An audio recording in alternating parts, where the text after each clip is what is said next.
Hello there, and welcome to Science for Sleep, where curiosity slows its pace and science takes the long way around. Tonight's gentle exploration turns its attention outward, far beyond familiar skies, toward a question that has quietly followed humanity since we first noticed that the stars were not just lights, but places. Is interstellar travel actually impossible? Not difficult, not inconvenient, not something for a distant future, but fundamentally, stubbornly, unreachably impossible. It is a heavy question, but we will handle it lightly, with patience, without rushing toward an answer that does not want to be rushed. When people imagine travelling to the stars, the images are often neat and confident. A sleek ship, a bright engine, a calm crew waking from sleep as a distant sun fills the window. The idea feels almost reasonable, especially after decades of science fiction, diagrams, documentaries, and optimistic headlines. And yet, when scientists actually sit down and do the math, when they begin replacing imagination with numbers, something curious happens. The dream does not shatter all at once. Instead, it slows, it stretches, it becomes heavy, like trying to walk through water that deepens with every step. Before we drift too far into the science, take a quiet moment. Where are you listening from right now? A bedroom, a sofa, a train seat, maybe somewhere between wakefulness and sleep. And what time is it there? In your small local pocket of the universe. Somewhere on Earth, night has already settled. Somewhere else, it is just beginning. And overhead, regardless of the hour, the stars are there, keeping their distance as they always have. If you find this kind of exploration calming or quietly intriguing, you can like the video or subscribe. It helps this slow, thoughtful corner of science reach others who may need something gentle to listen to as the day winds down.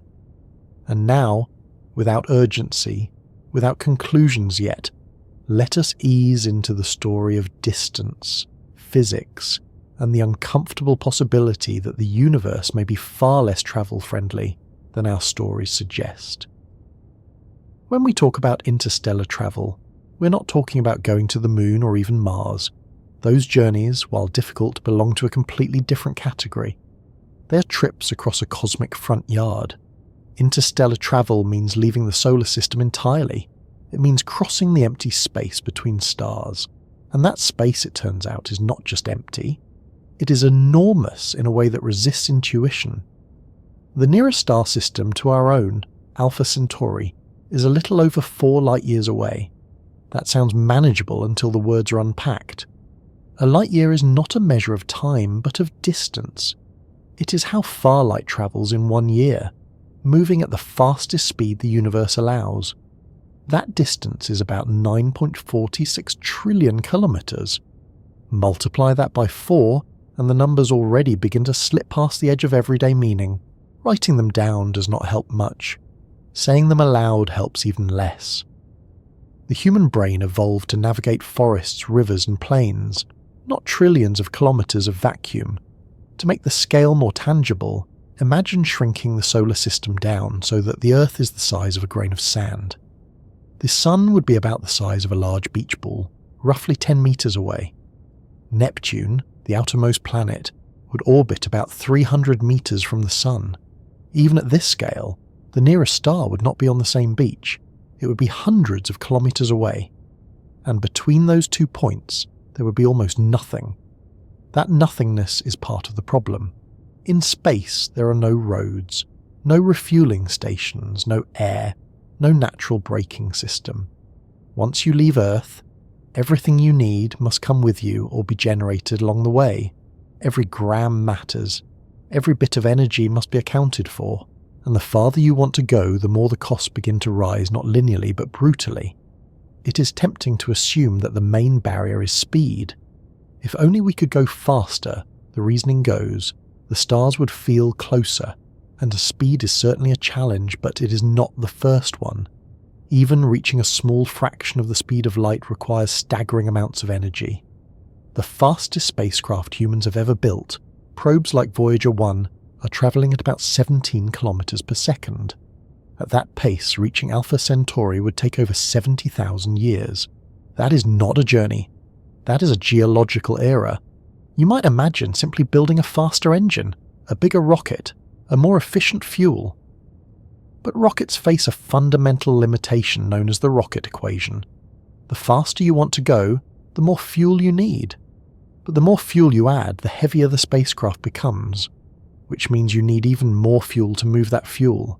It becomes a compounding problem, one that grows more severe the closer you try to get to interstellar speeds. Even advanced concepts like nuclear propulsion, fusion drives, or antimatter engines, while theoretically capable of much higher performance, still run into this wall. The energy required is not just large, it is comparable to the total energy output of entire civilizations, and unlike science fiction engines, real propulsion systems must obey conservation laws. They must push against something. In the emptiness between stars, there is very little to push against. Then there is time. Even if a spacecraft could reach a significant fraction of light speed, the journey would still take years or decades as measured from Earth. A crew would age, systems would degrade, tiny errors would accumulate, and all the while, the destination star would not be waiting politely. It would be moving, orbiting the galaxy at hundreds of kilometers per second, just like our own sun. Navigation becomes a problem measured not in kilometers, but in patience and precision stretched over lifetimes. Some point out that relativity offers a strange comfort. At very high speeds, time passes more slowly for the traveller than for those left behind. A crew travelling near light speed could, in principle, reach distant stars within a single lifetime, at least from their own perspective. But this does not make the journey easier. It makes it lonelier. Everyone they left behind would age rapidly in comparison. Civilizations would change, languages would shift. Return would mean arriving in a future that no longer remembers the departure, and this assumes the spacecraft survives at all. Interstellar space is not completely empty. It contains gas, dust, radiation, and high-energy particles. At everyday speeds, these pose little threat. At near light speed, even a grain of dust becomes a bullet with catastrophic energy. Shielding against this requires mass. More mass means more fuel. And so, the loop tightens again. There is also the question of reliability. No machine humans have ever built is designed to operate flawlessly for centuries. Electronics degrade, materials fatigue, software fails. Even with redundancy, the odds of something going wrong approach certainty as time stretches on. A mission measured in decades is already pushing the limits of what engineering can reasonably promise. A mission measured in centuries becomes less like travel and more like an experiment in whether anything can last that long. It is here that the word impossible begins to whisper, not shout, just whisper, because each problem alone seems solvable in theory. Better engines, smarter shielding, longer lifespans, but taken together, they form a mesh of constraints that tighten as you move outward. Distance multiplies energy demands. Energy demands increase mass. Mass complicates propulsion. Time magnifies risk. Risk erodes feasibility.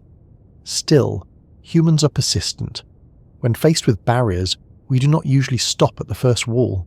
We look for workarounds. We imagine alternatives. We ask whether the problem itself is framed correctly, and so the question shifts slightly. Perhaps interstellar travel is not impossible in principle, but impossible in the way crossing an ocean with a spoon is impossible. The laws of physics do not forbid it, but they do not make it welcoming either. At this point, it is useful to notice something subtle. The universe does not seem designed for easy movement between stars. On planetary scales, motion is manageable. Within solar systems, gravity provides pathways, but between stars, the gaps are vast and unstructured. No natural highways, no gentle gradients, just long stretches of cold, dark inertia. It is almost as if the universe encourages local complexity but discourages wandering. This observation has led some scientists to wonder whether interstellar travel is not just technologically difficult, but evolutionarily unlikely. Civilizations may arise, develop science, explore their own systems, and then plateau. Not because they fail, but because the cost of going farther outweighs the benefit. Staying home becomes the rational choice, and yet the idea refuses to fully settle. Humans continue to send probes outward. We continue to listen for signals. We continue to imagine ships crossing the void. The question remains open, hovering somewhere between physics and philosophy. Is interstellar travel actually impossible, or is it simply beyond the kind of creatures we are, bound by bodies, time, and finite resources? As these thoughts drift, there is no need to decide anything yet. The stars are patient. They have been waiting long before humans ask questions about them, and they will continue waiting long after. For now, it is enough to sit with the scale of the problem, to feel how the universe stretches wider than intention, and to notice how even asking the question changes how we see our place within it. When people say space is big, they're usually understating the problem without realizing it. Big is a word we use for rooms, cities, maybe oceans. Space is not big in that sense. It is excessive. It is stretched far beyond the point where ordinary comparison remains useful. And when scientists talk about the difficulty of interstellar travel, this is often the part they hesitate over, not because it is complicated, but because it is almost embarrassing how bad the numbers are. The difficulty is not hidden in advanced equations or exotic physics. It sits right at the surface, in basic arithmetic that anyone can do, which makes it harder to escape. You do not need a doctorate to see the issue. You only need a calculator, a sense of scale, and the patience to keep multiplying until the result stops feeling meaningful. Let's begin gently, with something familiar.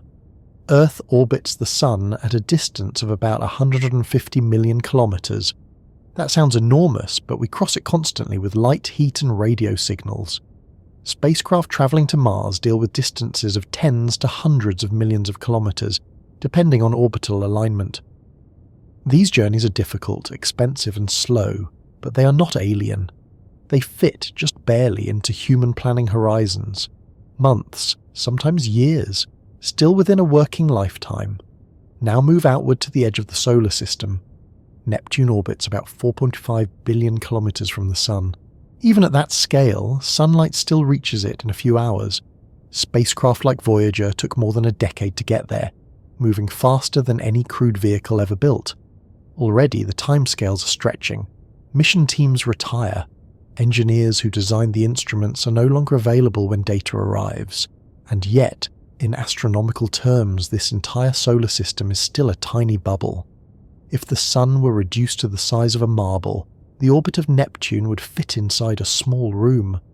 The nearest star would still be several kilometers away.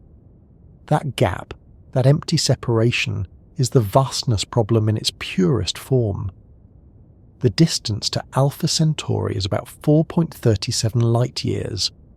Light travels roughly 300,000 kilometers per second.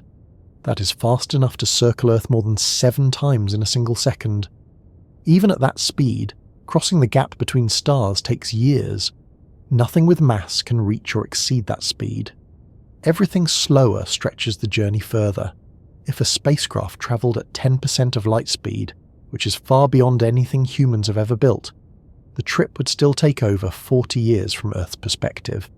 That is 40 years of continuous operation, 40 years of shielding, navigation, power generation, thermal control, and structural integrity. 40 years without a single unrecoverable failure. And that is only to the nearest star. At 1% of light speed, the journey stretches to over 400 years. At the speeds we can actually achieve today, it becomes tens of thousands of years. These are not durations that fit easily into any existing human system. Governments do not plan that far.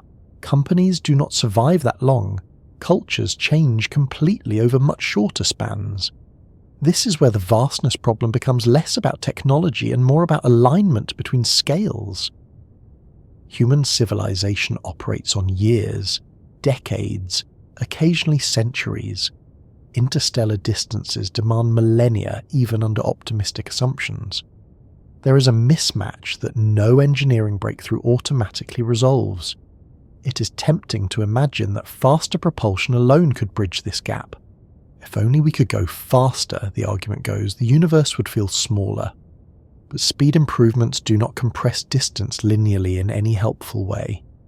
Doubling your speed halves your travel time, yes, but when the starting number is 40,000 years, halving it does not suddenly make it practical. It only makes it slightly less absurd. There is also a subtle psychological trick at work. When distances are too large to visualize, the mind quietly disengages. 4 light-years sounds only 4 times larger than 1 light-year. But 1 light-year is already so far beyond everyday experience that multiplying it does not add emotional weight. The numbers lose their ability to alarm. Scientists, however, cannot afford that luxury. When designing missions, they must account for every kilometre.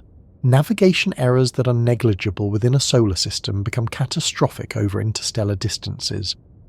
A deviation of a fraction of a degree can mean missing an entire star system by billions of kilometres after decades of travel. There is no margin for casual correction. You cannot pull over and adjust. Communication adds another layer. Even at light speed, messages between Earth and a nearby star take years to arrive. A spacecraft encountering a problem cannot ask for help and wait for instructions in any meaningful sense. It must be entirely autonomous. Every decision must be anticipated decades in advance. Every failure mode must be handled by systems that cannot be updated in real time. Then there is targeting. Stars are not stationary points. They orbit the centre of the galaxy at enormous speeds. Over the course of a long journey, the destination star moves significantly. Navigation must account not just for where the star is now, but where it will be when the spacecraft arrives, decades or centuries later. This is not impossible in principle, but it compounds uncertainty. Even more unsettling is the realization that most of the distance is spent not near anything interesting, but in deep interstellar space. For years at a time, nothing changes. No planets, no landmarks, just a sparse scattering of atoms and the occasional high-energy particle. Systems must function in isolation, without external reference points, without repair, without rest.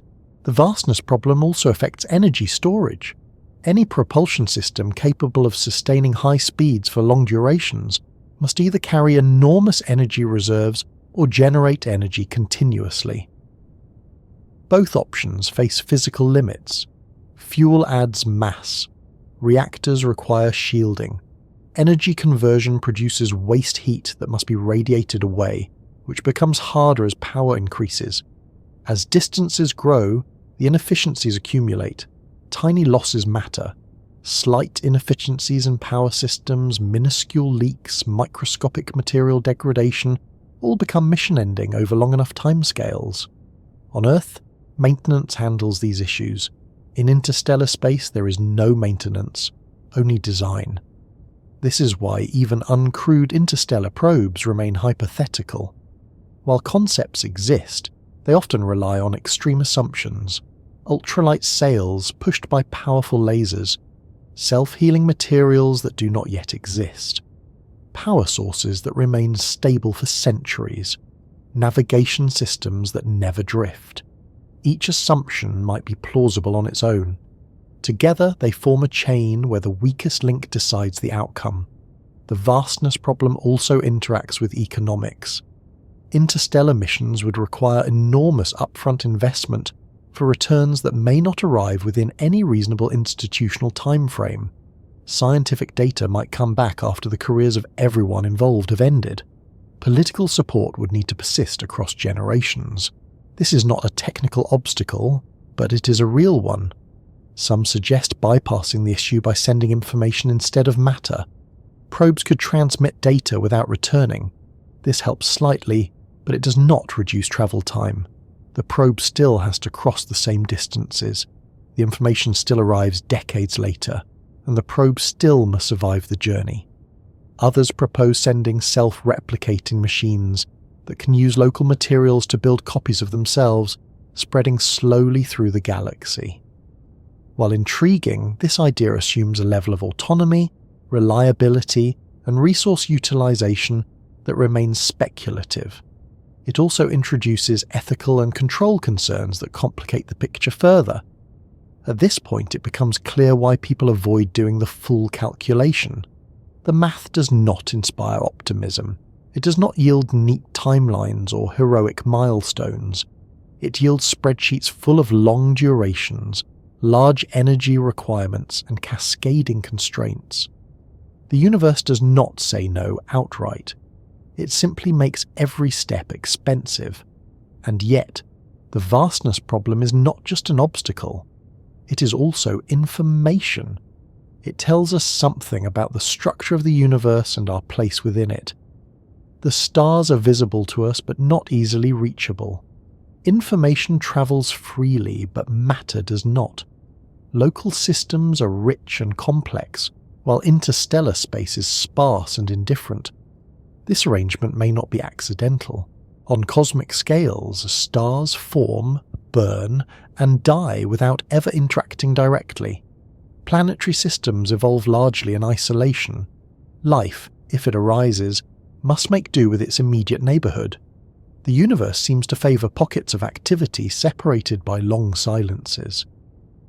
Understanding this changes how we frame the question. Instead of asking why we have not yet travelled between stars, we might ask whether the universe ever intended such travel to be common.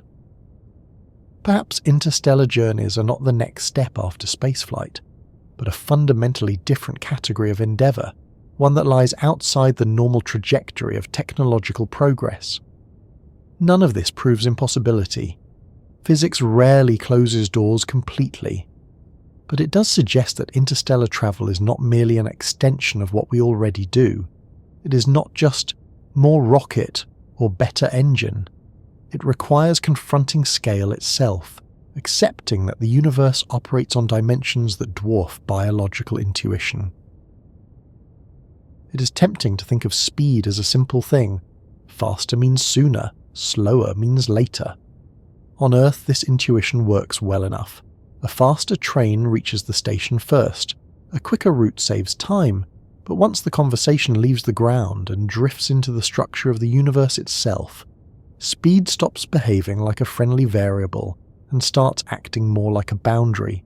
Not a suggestion, not a technical challenge to be overcome with clever design, but a rule that appears to be woven into reality itself. The speed of light is often introduced casually, almost playfully, as if it were just another impressive number. Light moves at about 300,000 kilometers per second in a vacuum. That sounds fast, and it is. But the deeper significance is not that light is quick. It is that nothing with mass can ever move faster than it. No engine, no particle, no clever workaround has ever violated this limit. And after more than a century of testing, physicists are increasingly confident that this is not a temporary restriction waiting for a loophole. It is a structural feature of the universe. This realization did not arrive gently. Before the 20th century, time and space were treated as separate, stable backdrops against which motion played out. Speed was relative in the everyday sense. If you were standing still and someone ran past you, they were moving and you were not. If you were both on a train, the numbers changed. But the idea remained straightforward. There was no universal speed that everything had to agree on. Then experiments involving light began to behave strangely. No matter how fast an observer moved, light always appeared to travel at the same speed.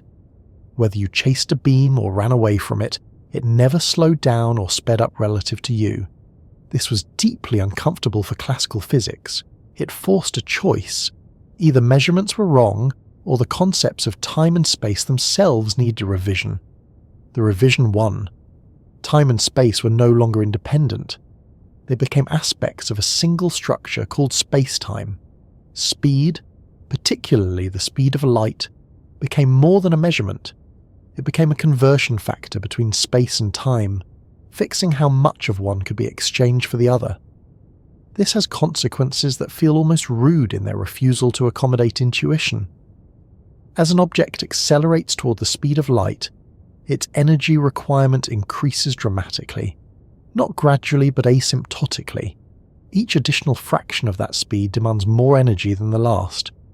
Reaching light speed would require infinite energy. Infinite is not a figure of speech here, it is a mathematical statement. No finite process can get you there. This means that even in principle, a spacecraft cannot be accelerated to the speed of light, let alone beyond it. You can approach it. You can get closer and closer. But you will never arrive. The universe does not allow mass to make that final step. At first glance, this seems like a problem mainly for science fiction writers. After all, most proposals for interstellar travel do not require light speed. They only need a respectable fraction of it. 10%, 20%, perhaps half. But the speed limit still dominates the conversation, because even approaching it carries serious costs. Energy is the first. To accelerate even a modestly sized spacecraft to a significant fraction of light speed would require energy on a scale that rivals the output of entire planets, and that energy must come from somewhere. It must be stored, generated, or delivered over time. Each option carries mass, complexity, and risk. Then there is time dilation. As speed increases, time slows down for the moving object relative to those left behind. This is not a trick of perception. It is a measurable effect. Clocks on fast-moving spacecraft tick more slowly than clocks on Earth. Biological processes slow accordingly. Aging itself becomes relative. This is sometimes presented as a benefit. A crew travelling at high speed could cross great distances within a single lifetime, at least from their own point of view, but this framing hides a deeper issue. Time dilation does not reduce the energy cost of the journey. It does not reduce the wear on the ship. It does not make navigation easier. It simply rearranges who experiences the waiting. For those left behind, the wait becomes longer. A mission that feels like decades to the crew may span centuries on Earth. Communication becomes not just delayed, but effectively severed. Responses arrive after generations have passed. Decisions made by the crew cannot be informed by events at home. They become temporal islands, disconnected not by distance alone, but by time itself. There is also the matter of momentum. At relativistic speeds, even tiny particles encountered along the way carry enormous energy relative to the spacecraft. A single atom of hydrogen, which would be harmless at lower speeds, becomes a high-energy projectile. Collisions that would normally be trivial become destructive. Shielding against this requires mass. Mass requires energy to accelerate. The loop closes again. The speed limit also interacts with navigation in subtle ways. At high velocities, the universe appears distorted. Light from ahead becomes compressed into a narrower field of view. Radiation intensity increases in the direction of travel. Instruments must operate in an environment that no spacecraft has ever experienced for extended periods. Designing systems to function reliably under these conditions is not a solved problem. One might wonder whether the speed of light is merely a limitation of current physics, destined to be overturned by a deeper theory. After all, scientific revolutions have happened before, but this particular limit has proven stubborn. It is not a single equation or assumption that enforces it. It appears across multiple independent frameworks. Relativity, quantum field theory, and causality itself all lean on this boundary. If information could travel faster than light, cause and effect would become ambiguous. Events could influence their own pasts. The sequence of actions would lose coherence. The universe would struggle to maintain a consistent narrative. The speed limit, it seems, is not just about motion, it is about preserving order. This makes the idea of simply going faster feel less like a technological challenge and more like a request to renegotiate the rules of reality. And reality so far has not shown much interest in renegotiation. There are, of course, proposals that attempt to sidestep the limit rather than break it. Concepts like warp drives and wormholes do not involve moving through space faster than light, but reshaping space itself. In these ideas, space contracts in front of a vessel and expands behind it. allowing effective superluminal travel without locally exceeding the speed limit. On paper, the equations allow such configurations, but they come with requirements that are, to put it gently, extreme. Negative energy densities, exotic matter with properties never observed, stability conditions that may not be physically realizable. These are not small engineering hurdles. They are questions about whether the necessary ingredients exist at all.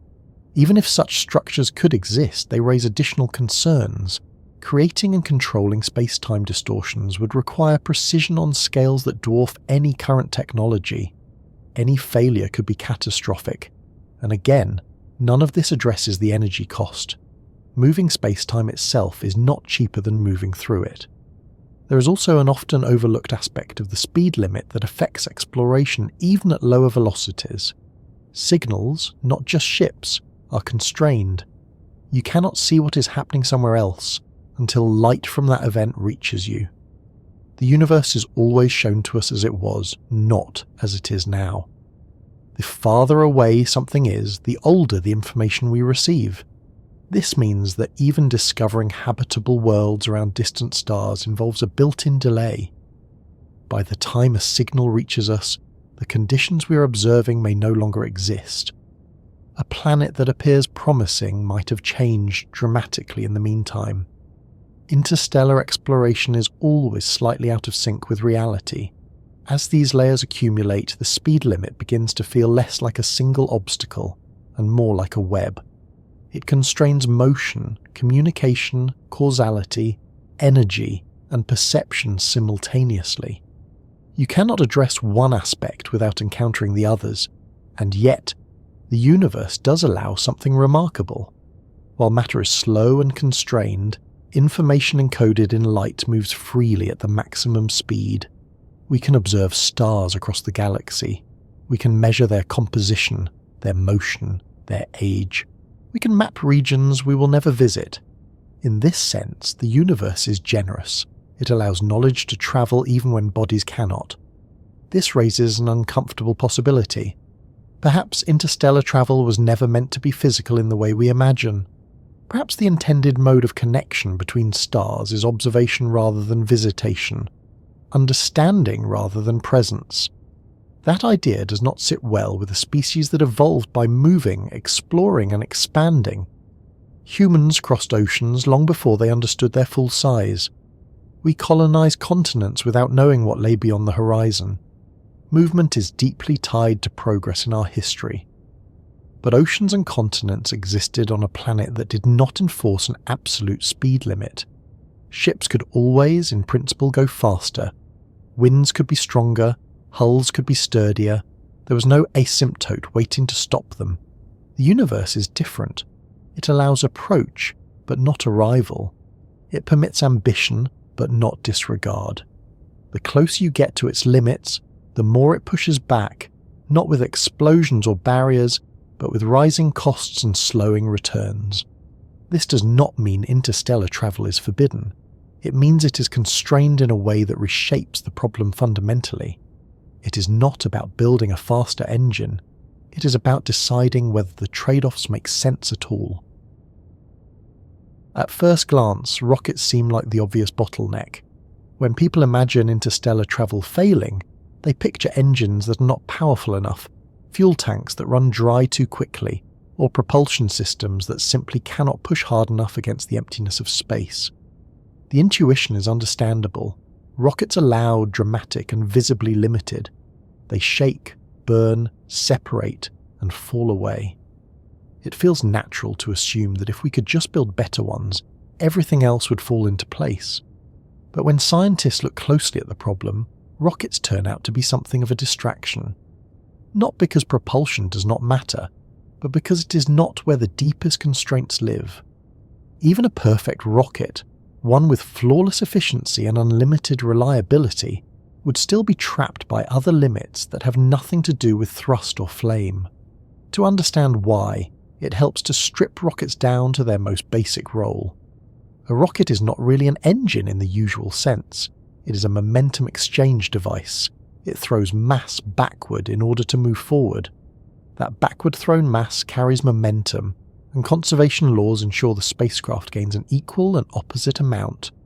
This principle works anywhere, even in the vacuum of space, and it is why rockets are so versatile. But that same principle also creates the core difficulty. Every bit of speed you gain must be paid for by expelling mass. The faster you want to go, the more mass you must throw away, and the faster you must throw it. This is not a flaw of chemical rockets in particular. It applies to all reaction-based propulsion, whether chemical, nuclear, or hypothetical fusion systems. This relationship is captured in the rocket equation, which is deceptively simple and deeply unforgiving. It links the change in velocity a spacecraft can achieve to the exhaust velocity of its propellant and the ratio between its initial and final mass. What the equation reveals, once you sit with it long enough, is that gains in speed require exponential increases in fuel mass. That word, exponential, is the quiet villain here. It means that doubling your desired speed does not require double the fuel. It requires vastly more. Add a little more speed, and the fuel mass balloons. Add a little more still, and the spacecraft becomes mostly fuel, with the actual payload shrinking into a rounding error. This is why even advanced propulsion concepts struggle. Nuclear thermal rockets can eject propellant faster than chemical ones. Fusion engines, if they ever become practical, could do better still. But none of them escape the exponential curve. They only shift it slightly. The fundamental shape remains. Suppose you design an ideal rocket that can operate perfectly for decades, never failing, never leaking, never degrading. Even then, to reach relativistic speeds, the amount of propellant required would dwarf the mass of the ship itself. The ship would become a fuel container with a tiny capsule attached. And that fuel must be accelerated too, which means even more fuel to move the fuel that moves the ship. At this point, it becomes clear that rockets are not failing because they are poorly engineered. They are failing because they are doing exactly what physics allows and no more. The limitation is not technological immaturity, it is structural. This realization often leads to a moment of disappointment. If better rockets are not the answer, what is? But before jumping ahead, there is another subtlety worth noticing. Rockets only matter during certain phases of a journey. They accelerate at the beginning, they decelerate at the end. For most of the trip, especially in interstellar space, the spacecraft simply coasts. Once a ship reaches its cruising speed, rockets become almost irrelevant. The ship will continue moving at that speed without further propulsion. Space offers no friction to slow it down. From that perspective, propulsion seems like a one-time hurdle rather than a continuous burden, and yet, that initial hurdle is everything. The cost of reaching cruising speed dominates the entire mission. The energy invested at launch determines how fast you go, how long the journey takes, and how much shielding you need. Propulsion choices cascade into every other design decision. Still, even if propulsion were somehow solved perfectly, other issues would remain untouched. Rockets do nothing to address distance. They do nothing to reduce communication delays. They do nothing to mitigate time dilation or radiation exposure. They do nothing to guarantee system reliability over centuries. This is why focusing too heavily on rockets can be misleading. It encourages the belief that interstellar travel is mainly an engineering challenge, waiting for a breakthrough engine. In reality, propulsion is just one piece in a tightly coupled system of constraints. Consider energy. Rockets require energy to operate, but energy itself must be generated, stored, or delivered. Chemical energy is dense by everyday standards, but laughably weak compared to what interstellar travel demands. Nuclear energy offers improvements, but introduces radiation, shielding, and political complications. Antimatter would be extraordinarily efficient, but producing and storing it safely remains far beyond current capability. Even if energy generation were no longer a problem, energy dissipation would be. High-power systems produce heat. In space, heat can only be removed by radiation. Radiators must be large. Large radiators add mass and present targets for damage. Again, propulsion improvements ripple outward into other vulnerabilities. Then there is the issue of precision. Rockets are blunt instruments at interstellar scales. Tiny variations in thrust, imperceptible during short missions, can lead to enormous deviations over decades. Course corrections would be required, which means additional fuel, additional complexity, and additional risk. Navigation itself becomes less forgiving. Within a solar system, gravitational landmarks help. Planets, moons, and the sun provide reference points. In deep interstellar space, there is almost nothing to orient by. Stars are distant. Parallax shifts are tiny. Instruments must maintain accuracy over long periods without recalibration. Rockets also do nothing to address human factors. A faster engine does not solve psychological strain, social stability, or biological limitations. It does not protect against bone loss, muscle atrophy, or long-term radiation damage. It does not guarantee that a crew will remain functional, cooperative, or even alive across generations. This leads to an uncomfortable conclusion. Rockets feel like the main issue because they are visible and dramatic, but they are not where the hardest problems hide. They are the most obvious obstacle, not the most decisive one. To see this more clearly, imagine a thought experiment. Suppose tomorrow someone invents a propulsion system that can accelerate a spacecraft to 10% of the speed of light with ease. It is safe, reliable, and energy efficient. Rockets, in their traditional form, are no longer a concern. What changes? Travel time to the nearest stars drops to a few decades. That is an improvement, but not a transformation. Missions still span lifetimes. Communication delays remain. Radiation hazards intensify. Shielding becomes more critical. Targeting precision becomes more demanding. Return trips become impractical. The existence of a better engine helps, but it does not unlock a wave of routine interstellar travel. The universe remains large, time remains stubborn, risk remains cumulative. This suggests that the true barriers are not located in any single component. They emerge from the interaction between scale, time, and fragility. Rockets are merely the first place where those interactions become visible. There is also a historical bias at work. Human technological progress has often been driven by better engines. Steam engines enabled railways. Internal combustion engines enabled cars and planes. Jet engines shrank the planet. It is natural to assume that another propulsion leap will do the same for the stars. But each of those transitions occurred within environments that did not fundamentally resist motion. Airplanes could always, in principle, go faster. Ships could always, in principle, carry more fuel. There was no absolute boundary waiting to stop them. Space introduces such boundaries. The speed limit is one, energy density is another, human lifespan is a third, reliability over centuries is a fourth. Rockets intersect with these limits, but they do not define them. This is why many modern interstellar concepts move away from traditional rockets altogether. They explore light sails pushed by lasers, not because rockets are weak, but because pushing from afar avoids carrying fuel. Even then, the challenges remain severe. Laser arrays must be enormous. Alignment must be perfect. Deceleration at the destination becomes its own problem. Other proposals imagine magnetic sails interacting with interstellar plasma or harvesting momentum from stellar winds. These ideas are clever, but they operate at the margins. They shave difficulty rather than eliminate it. Seen this way, rockets are not the villain of the story. They are the messenger. They reveal how expensive speed really is. They make visible the cost of pushing matter through a universe that is not designed for easy transport. This reframing changes how the question is approached. Instead of asking how to build a better rocket, the deeper question becomes whether physical travel is the right goal at all. Perhaps interstellar exploration, if it happens, will not look like ships crossing space, but like instruments extending perception, or information being exchanged in ways we do not yet fully understand. For now, though, the focus remains on understanding the problem clearly rather than escaping it prematurely.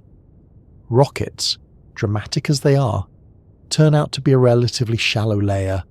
Peel them back and the true difficulty is still there waiting patiently. Distance sounds neutral when you say it quickly. It feels like a measurement, something passive, something that can be crossed if you have enough patience or a powerful enough tool. But when distance stretches beyond all practical frames of reference, it stops behaving like a neutral quantity and starts acting like a force. Not a force in the physical sense, but a persistent pressure that shapes what is possible and what quietly fades into theory. Between stars, distance is not just large, it is dominating. It dictates timelines, erodes reliability, magnifies uncertainty, and turns otherwise manageable problems into compounding ones. It is not dramatic in the way explosions are dramatic. It does not announce itself with noise or light. It simply sits there, unmoving, indifferent and vast, enforcing its terms without negotiation. Within a solar system, distance is something engineers can work around. Travel to the moon takes days, travel to Mars takes months. These spans are long enough to be inconvenient but short enough to remain psychologically and logistically coherent. Mission control can plan, crews can be trained and replaced, budgets can be justified, mistakes can sometimes be corrected. Between stars, all of that breaks down. The tyranny of interstellar distance begins with time, but not in the abstract sense. It begins with the simple reality that anything which takes decades or centuries to complete cannot rely on continuity. People change, institutions collapse, technologies become obsolete, even languages drift. A mission designed today may arrive in a future that no longer shares its assumptions, priorities, or even its point of origin. This is not speculation. Human history provides plenty of examples. 200 years ago, there were no electric grids, no computers, no satellites. Political borders were different. Scientific paradigms were incomplete. Cultural norms were unrecognizable by modern standards. Expecting a multi-century project to remain coherent across such changes is not just optimistic, it is structurally unrealistic. Distance forces time to stretch, and stretched time dissolves continuity. This affects every layer of an interstellar mission.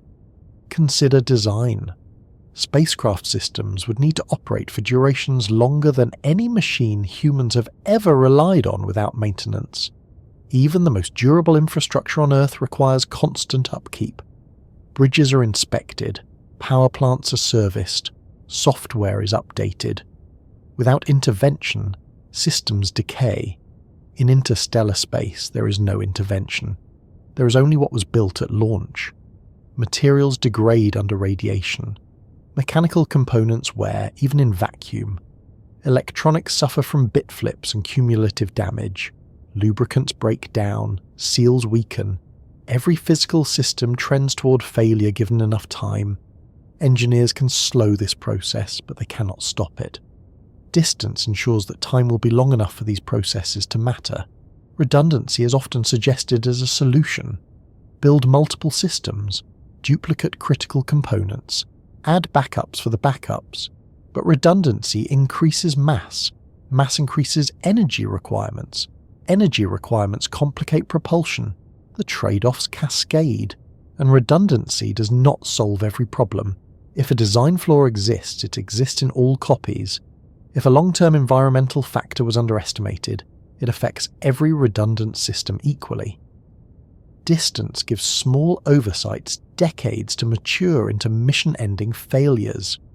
Navigation also bends under distance.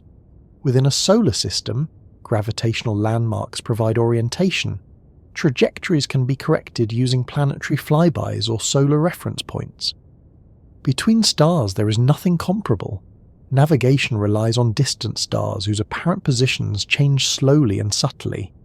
Instruments must maintain extreme precision without recalibration for decades. Even slight drift becomes catastrophic over interstellar spans. A tiny angular error at launch can translate into missing an entire star system by astronomical distances. Course corrections require fuel. Fuel is finite. Every correction eats into margins that were already thin. Distance also erodes feedback. On Earth or in near-Earth space, problems can be diagnosed and addressed through communication. Engineers observe data, identify anomalies, and send corrective commands. Between stars, communication delays stretch into years. A spacecraft encountering trouble cannot wait for instructions. It must solve problems autonomously or fail silently. This demands artificial intelligence systems capable of handling unforeseen situations reliably for decades. Not narrow task automation, but broad decision-making under uncertainty. Such systems do not currently exist, and building them introduces ethical and safety concerns of its own. Then there is the issue of arrival. Distance does not end when the destination is reached. Slowing down is as difficult as speeding up. A spacecraft arriving at a star system at high velocity must shed enormous kinetic energy to avoid simply passing through and continuing onward. Deceleration requires fuel, interaction with stellar environments, or pre-positioned infrastructure. None of these are trivial. If deceleration fails, the journey becomes a flyby, not a visit. Data collection windows shrink. Opportunities vanish in hours or days after decades of travel. Distance compresses reward into narrow time slices. Distance also imposes asymmetry. The farther a mission goes, the less meaningful return becomes. Even if data is transmitted back successfully, it arrives long after it could influence the mission itself. Knowledge flows one way, control does not. For crewed missions, distance becomes more than an engineering constraint. It becomes a psychological one. Humans are not well adapted to living with irreversible separation. Knowing that Earth is not just far away, but unreachable within a lifetime, changes how risk is perceived. Decisions become heavier, mistakes become existential. Isolation on Earth is buffered by the possibility of return. Even the most remote environments still exist within a shared planetary context. Interstellar distance removes that safety net entirely. Home becomes a historical concept rather than a physical place. Some propose generationships as a way around this. Instead of sending individuals, send populations. Let entire communities live and die aboard a vessel that becomes a moving world. In theory, this bypasses individual lifespan limits. In practice, it introduces new layers of complexity. A generation ship must sustain not just bodies, but cultures. It must maintain social stability, education, governance, and purpose across centuries without external reference. It must prevent drift into dysfunction. It must adapt to unforeseen challenges while preserving core mission goals. Distance ensures that no external correction is possible. Whatever happens aboard that ship happens alone. History shows that societies change rapidly even under stable conditions. Values shift, power structures evolve, conflicts arise. Expecting a closed system to remain aligned with its original purpose over many generations is an extraordinary assumption. Distance also affects motivation. Why continue a mission whose payoff will be realized by distant descendants rather than those making sacrifices today? Altruism exists, but it is not infinite. Over time, goals may be reinterpreted, delayed, or abandoned altogether. Even uncrewed missions face a similar issue in abstract form. Data collection priorities defined at launch may no longer be relevant upon arrival. Scientific questions evolve, instruments become outdated, discoveries made elsewhere may render the mission less meaningful before it completes. Distance locks decisions in place while knowledge moves on. There is also the simple matter of opportunity cost. Resources devoted to interstellar travel are resources not devoted elsewhere. On timescales of centuries, entire civilizations could rise and fall using those same resources to solve local problems, explore their own systems, or pursue entirely different paths. Distance stretches not just journeys, but trade-offs. It is important to notice that this tyranny is not dramatic. There is no single moment where distance announces victory. Instead, it slowly grinds down feasibility by amplifying every weakness. Time magnifies fragility. Isolation magnifies uncertainty. Separation magnifies risk. This is why interstellar distance feels qualitatively different from terrestrial or even interplanetary distance. It does not merely require more of the same effort, it changes the nature of effort itself. The universe seems arranged to allow local exploration but discourage wandering too far. Planetary systems are rich enough to occupy attention for millennia. Asteroids, moons and planets offer resources, challenges and variety. From a survival perspective, spreading within a star system already provides resilience. Leaving that system requires confronting distance on its own terms, without shortcuts. And yet distance does not make interstellar travel logically impossible. It makes it practically hostile. It imposes costs that scale faster than benefits. It forces every assumption to justify itself over timescales that resist planning. This distinction matters. Impossible implies a hard stop. A law violated, a door closed. Distance does not close the door. It simply makes the room beyond so far away that reaching it consumes nearly everything else. Time is one of those ideas that feels solid until you press on it. In daily life, it behaves reliably enough. Minutes follow minutes. Days accumulate into years. Cause comes before effect. You wake up. Things happen. You go to sleep. This consistency is so familiar that it feels fundamental, like gravity or air. It does not usually occur to us that time itself might behave differently under different conditions, let alone that it might offer any form of comfort in a discussion about interstellar travel. And yet, when distance and speed begin to dominate the conversation, time quietly changes its role. It stops being just a background measure and starts becoming an active participant. Not an obstacle exactly, but not a saviour either. Something stranger. Something that eases one burden while worsening another, offering relief that comes with a cost attached.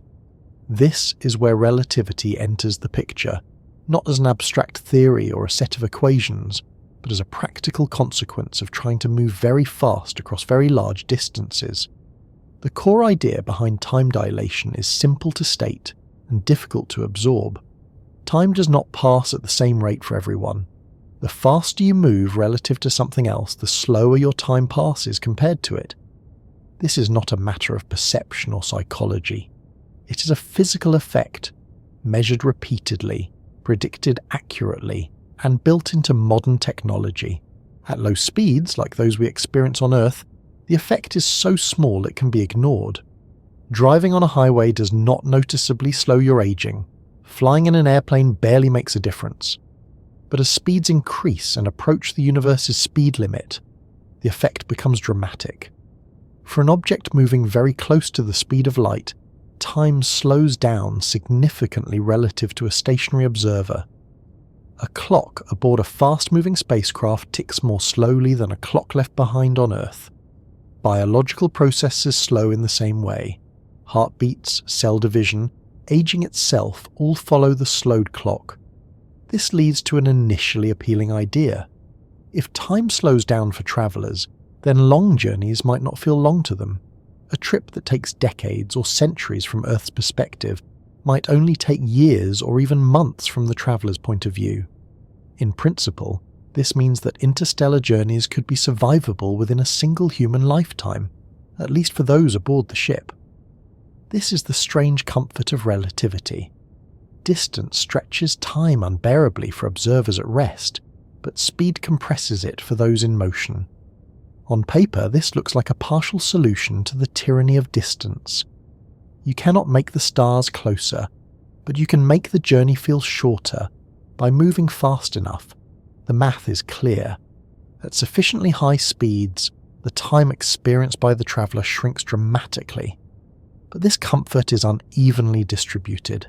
While time slows for the crew, it speeds up comparatively for everyone else.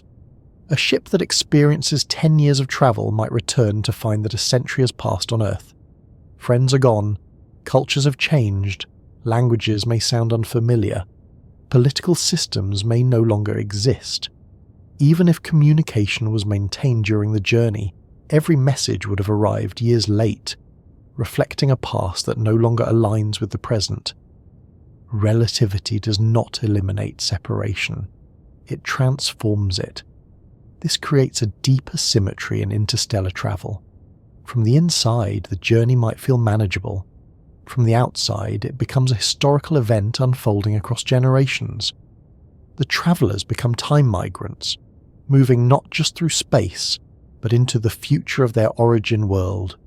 This has profound implications for motivation, planning, and meaning. A mission designed to explore another star system may succeed scientifically, but it cannot realistically expect reintegration. Return becomes symbolic rather than practical. The travellers do not come home. They arrive somewhere else in time. This is often glossed over in optimistic discussions of relativistic travel. The focus stays on the subjective experience of the crew because that is where the comfort lies. But comfort for one group can mean disconnection for another. Relativity does not shorten the journey for the civilization that launched it. It also does nothing to reduce the engineering burden. Time dilation does not make the ship age more slowly in terms of wear and tear relative to its own frame. Components still operate for the same number of onboard years. Radiation exposure still accumulates relative to the ship's clock. Structural fatigue still progresses according to the time experienced on board. In other words, relativity reduces the biological burden on travellers, but not the mechanical one. A ship travelling at high speed still has to function flawlessly, for however long the journey takes in its own frame. If that is 10 years, then 10 years of perfect operation is required. If it is 50, then 50. Time dilation does not magically compress engineering requirements. It simply shifts who experiences the waiting. There is also the matter of energy. To achieve significant time dilation, speeds must be extremely high. Approaching even half the speed of light requires enormous energy. Approaching 90% requires far more. As velocity increases, the energy cost rises steeply. Time dilation becomes cheaper only in terms of lived experience, not in terms of physics. This introduces a trade-off. To gain comfort in time, you must pay in energy, mass, and complexity. The more you rely on relativity to make journeys tolerable, the more extreme your propulsion system must be. And as discussed earlier, propulsion systems do not scale kindly. Another subtle issue arises from acceleration itself. Time dilation is not just about speed, but about changes in speed. A ship must accelerate to its cruising velocity and eventually decelerate. These phases introduce forces that affect both crew and structure. Sustaining comfortable acceleration over long periods requires careful design. High acceleration shortens the time to reach cruising speed but increases stress. Low acceleration reduces stress but lengthens the journey's initial phase. Neither option is free. Then there is the psychological aspect. While time dilation reduces subjective duration, it does not eliminate awareness of separation. A crew knows that the outside universe is aging rapidly relative to them. Every moment they experience corresponds to many moments elsewhere. This knowledge changes the meaning of choice and consequence. Decisions made aboard the ship ripple forward into a future the crew will never fully understand. There is no shared present with the people they left behind. They live in different temporal contexts, connected only by delayed signals. This can create a sense of detachment that is difficult to predict. It may foster focus and commitment, or it may erode motivation. Humans evolved in environments where cause and effect were closely linked in time. Relativity stretches that link thin. Communication delays compound this effect. Messages sent from Earth arrive at the ship years later. Replies take just as long to return. Conversations are no longer dialogues. They become exchanges of recorded history. Advice arrives too late to matter. Support becomes symbolic. Even within the crew, relativity introduces complexity. If different parts of a mission involve different velocities or gravitational environments, time may pass at slightly different rates for different individuals. These differences are usually small, but over long durations they can accumulate. Coordinating systems and experiences across varying timeframes requires careful synchronization. On Earth, we already account for tiny relativistic effects in satellite systems. GPS satellites experience time differently due to both speed and gravity. Without corrections, navigation errors would accumulate rapidly. In interstellar contexts, these effects become more pronounced and more difficult to manage. Relativity also challenges our intuitions about simultaneity. Events that appear simultaneous in one frame of reference may not be simultaneous in another. This is not just a philosophical curiosity. It affects coordination. It affects causality chains. It affects how events are ordered and interpreted. For a ship travelling at relativistic speed, what counts as now becomes frame-dependent. The concept of a shared present between the ship and Earth dissolves. There is no universal moment they both agree on. Planning must account for this, adding another layer of abstraction to already complex missions. Despite all this, relativity remains one of the few aspects of physics that seems to offer something positive in the interstellar context. It does not solve the problem, but it softens one edge of it. It allows individual travellers to survive journeys that would otherwise be biologically impossible. It offers a way to trade time for energy. This trade, however, is not neutral. It favours those who leave over those who stay. It privileges the traveller's experience at the expense of continuity. It makes interstellar travel less about exploration and more about transition into a future that no longer shares your past. In this sense, relativity reframes interstellar travel as a one-way process. Not necessarily physically one-way, but culturally and temporally irreversible. Even if a ship could return, it would return to a world that has moved on. This has implications for how such missions are justified. Are they acts of exploration or acts of seeding? Are they about visiting or about departing? The comfort relativity provides to travellers comes at the cost of severing them from the present of their origin. There is also a quieter implication. Relativity suggests that the universe is not designed to accommodate shared experiences across vast distances. It allows information and matter to move, but it fragments time in the process. Each world, each traveller, carries their own clock, their own pace of becoming. This fragmentation may be why interstellar civilizations, if they exist, do not easily interact. Even if they could travel, synchronizing intentions, goals and cultures across relativistic divides would be extraordinarily difficult. Time itself becomes a barrier to sustained interaction. Still, relativity does not say no outright. It does not forbid travel. It simply reshapes it into something unfamiliar. A journey that feels short but spans eras. A mission that succeeds locally but disconnects globally. As these ideas settle, the role of time becomes clearer. It is not just a measure of duration.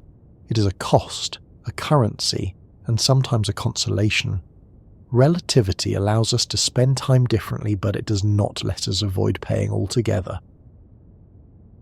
Energy is an unromantic word for something that quietly governs everything. It does not inspire in the way stars do, and it does not intimidate in the way black holes do. It simply sits underneath all motion, all change, all effort, enforcing rules without commentary. When interstellar travel is discussed seriously, stripped of optimism and spectacle, the conversation eventually collapses into energy. How much is needed, where it comes from, how it is stored, how it is controlled, and what it weighs. This is where many visions of travelling between stars finally lose their footing, not because energy is mysterious, but because it is relentlessly honest. It does not bend to enthusiasm. It does not care how important the destination feels. It only responds to equations that remain stubbornly the same no matter how badly we wish them to scale more gently. To move anything at all requires energy. To move it faster requires more. To move it for longer requires more still. These relationships are familiar on Earth. A heavier object takes more effort to lift. A faster car burns more fuel. A longer journey consumes more resources. But Earth quietly cushions these truths. Friction, gravity, and air resistance make energy losses feel intuitive. Space removes some of those losses, but it does not remove the accounting. In fact, space makes the accounting harsher. The first difficulty lies in acceleration. To reach interstellar speeds, a spacecraft must change its velocity dramatically. Even if it only accelerates once at the beginning and once at the end, the energy required for those changes dominates the mission. Cruising through space is cheap. Getting up to speed is not. Kinetic energy increases with the square of velocity. Double the speed, and the energy requirement quadruples. At relativistic speeds, the situation becomes even more severe, as energy increases faster than classical intuition suggests. This means that chasing speed quickly becomes an energy sink with diminishing returns. Now consider mass. A spacecraft is not just a shell. It contains structure, shielding, power systems, computers, instruments, life support if crewed, and redundancy for all of the above. Every kilogram adds to the energy bill, and the energy source itself has mass. Fuel is heavy, reactors are heavy, shielding is heavy, radiators are heavy. This leads to one of the most frustrating feedback loops in space engineering. You need energy to move mass, but your energy source adds mass, which requires more energy to move. There is no clever phrasing that makes this loop disappear. It must be managed, minimized, or accepted. Chemical fuels, the kind used in most rockets today, are particularly limited. They release energy through rearranging electrons in molecules. This is powerful enough to escape Earth's gravity, but weak on interstellar scales. The energy density simply does not compete with the demands of near-light speed travel. Nuclear fission improves the situation. It taps into energy stored in atomic nuclei rather than chemical bonds. This increases energy density by orders of magnitude. Nuclear thermal rockets and related concepts have been studied extensively, and they offer better performance than chemical propulsion. But better is not the same as sufficient. Even nuclear fission does not provide enough energy density to make relativistic interstellar travel practical for anything but very small payloads. The mass of fuel and shielding quickly overwhelms the benefit. Radiation hazards add further constraints. A powerful reactor must be isolated from crew and electronics, increasing distance and mass. Fusion, the process that powers stars, is often presented as the solution. In principle, fusion offers immense energy density. If controlled efficiently, it could outperform fission by a wide margin, but in practice, fusion remains elusive even as a stationary power source. Containing plasma, sustaining reactions, and extracting usable energy have proven far more difficult than early optimism suggested. Even if fusion propulsion were perfected, it would still not escape the mass energy accounting. Fusion fuel must be carried, reaction byproducts must be managed, waste heat must be radiated away. None of these problems vanish simply because the energy source is more powerful. Antimatter appears, on paper, to be the ultimate fuel. Matter and antimatter annihilate completely, converting nearly all mass into energy. The energy density is unmatched, but antimatter introduces problems so severe that it currently belongs more to thought experiments than engineering plans. Producing antimatter requires enormous amounts of energy. Storing it safely requires preventing contact with any normal matter, including container walls. Even tiny failures would result in violent energy release. Shielding against radiation from annihilation events adds mass, and the infrastructure required to generate meaningful quantities of antimatter would rival planetary-scale projects. Energy, it turns out, is not just about quantity. It is about control. High-energy systems produce heat. In space, heat cannot be carried away by air or convection. It must be radiated as infrared light. Radiators must be large and exposed. The more power a system produces, the larger and more vulnerable these radiators become. This creates a design tension. Powerful engines demand large radiators. Large radiators add mass and surface area. Surface area increases the risk of damage from micrometeoroids and radiation. Damage reduces efficiency or causes failure. Failure is not easily repaired. Energy storage presents its own challenges. Batteries are heavy and degrade over time. Flywheels require precision and maintenance. Capacitors store limited energy. Nuclear systems provide continuous power but add complexity and risk. For long interstellar journeys, energy systems must function reliably for decades or centuries without resupply. There are no refueling stations between stars. Whatever energy infrastructure you launch with must be sufficient for the entire mission, or capable of using resources encountered along the way. This brings up the idea of harvesting energy en route. Could a spacecraft collect interstellar hydrogen and use it as fuel? Could it deploy massive sails to capture radiation pressure? Could it skim energy from stellar winds at the destination? Each idea has been studied, and each faces severe limitations. Interstellar space is extremely sparse. Hydrogen atoms are few and far between. Collecting meaningful quantities would require structures of enormous size, introducing drag, mass, and complexity. Radiation pressure is gentle, useful only over very long times and for very light objects. Even if energy could be harvested, conversion efficiency becomes critical. Every loss matters. Over long durations, inefficiencies compound. A system that is 99% efficient sounds impressive until you run it for decades and discover where the missing 1% went. Then there is the issue of deceleration. Energy problems do not end when you reach the destination. A spacecraft travelling at high speed carries enormous kinetic energy. To stop, that energy must go somewhere. It must be converted, dissipated, or transferred. Braking is not free. Using engines to decelerate requires carrying extra fuel from the start. Using stellar environments to brake requires precise navigation and introduces risk. Magnetic or electric braking concepts depend on conditions that may not be present or predictable. This means that a large fraction of a mission's energy budget may be devoted not to reaching the destination, but to avoiding overshooting it. The weight of all this cannot be ignored. Energy systems are heavy, structural supports are heavy, shielding is heavy, redundancy is heavy. The ship becomes an exercise in compromise, shaving grams here and there, balancing safety against feasibility. This is why discussions of interstellar travel often drift toward extremely small payloads, tiny probes, gram-scale sails, minimal systems.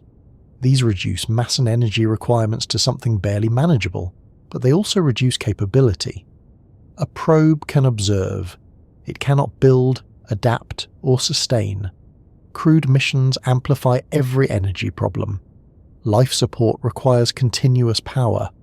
Heating, cooling, air circulation, water recycling, food production, waste management, and medical systems all consume energy. Psychological well-being adds indirect costs. Lighting, communication, recreation, and redundancy all draw from the same finite budget.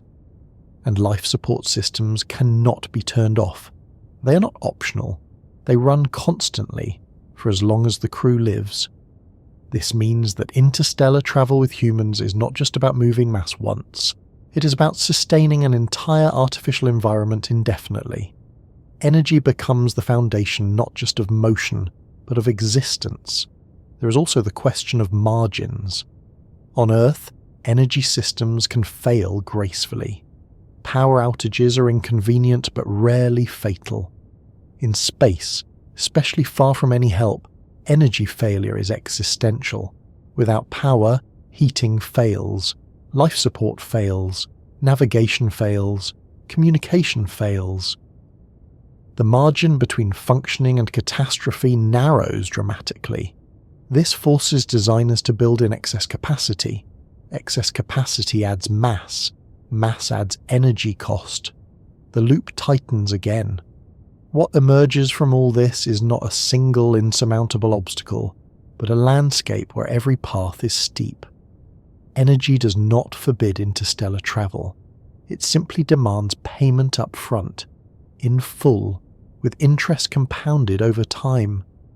The universe does not offer discounts for ambition, and yet energy constraints do something important. They force clarity, they prevent hand-waving, they turn vague dreams into specific questions. How much mass? How much power?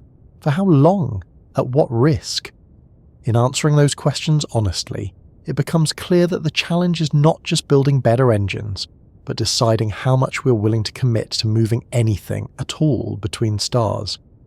Because energy is not just fuel, it is time converted into motion, it is resources converted into possibility, it is a measure of how much of ourselves we are willing to spend to reach somewhere else.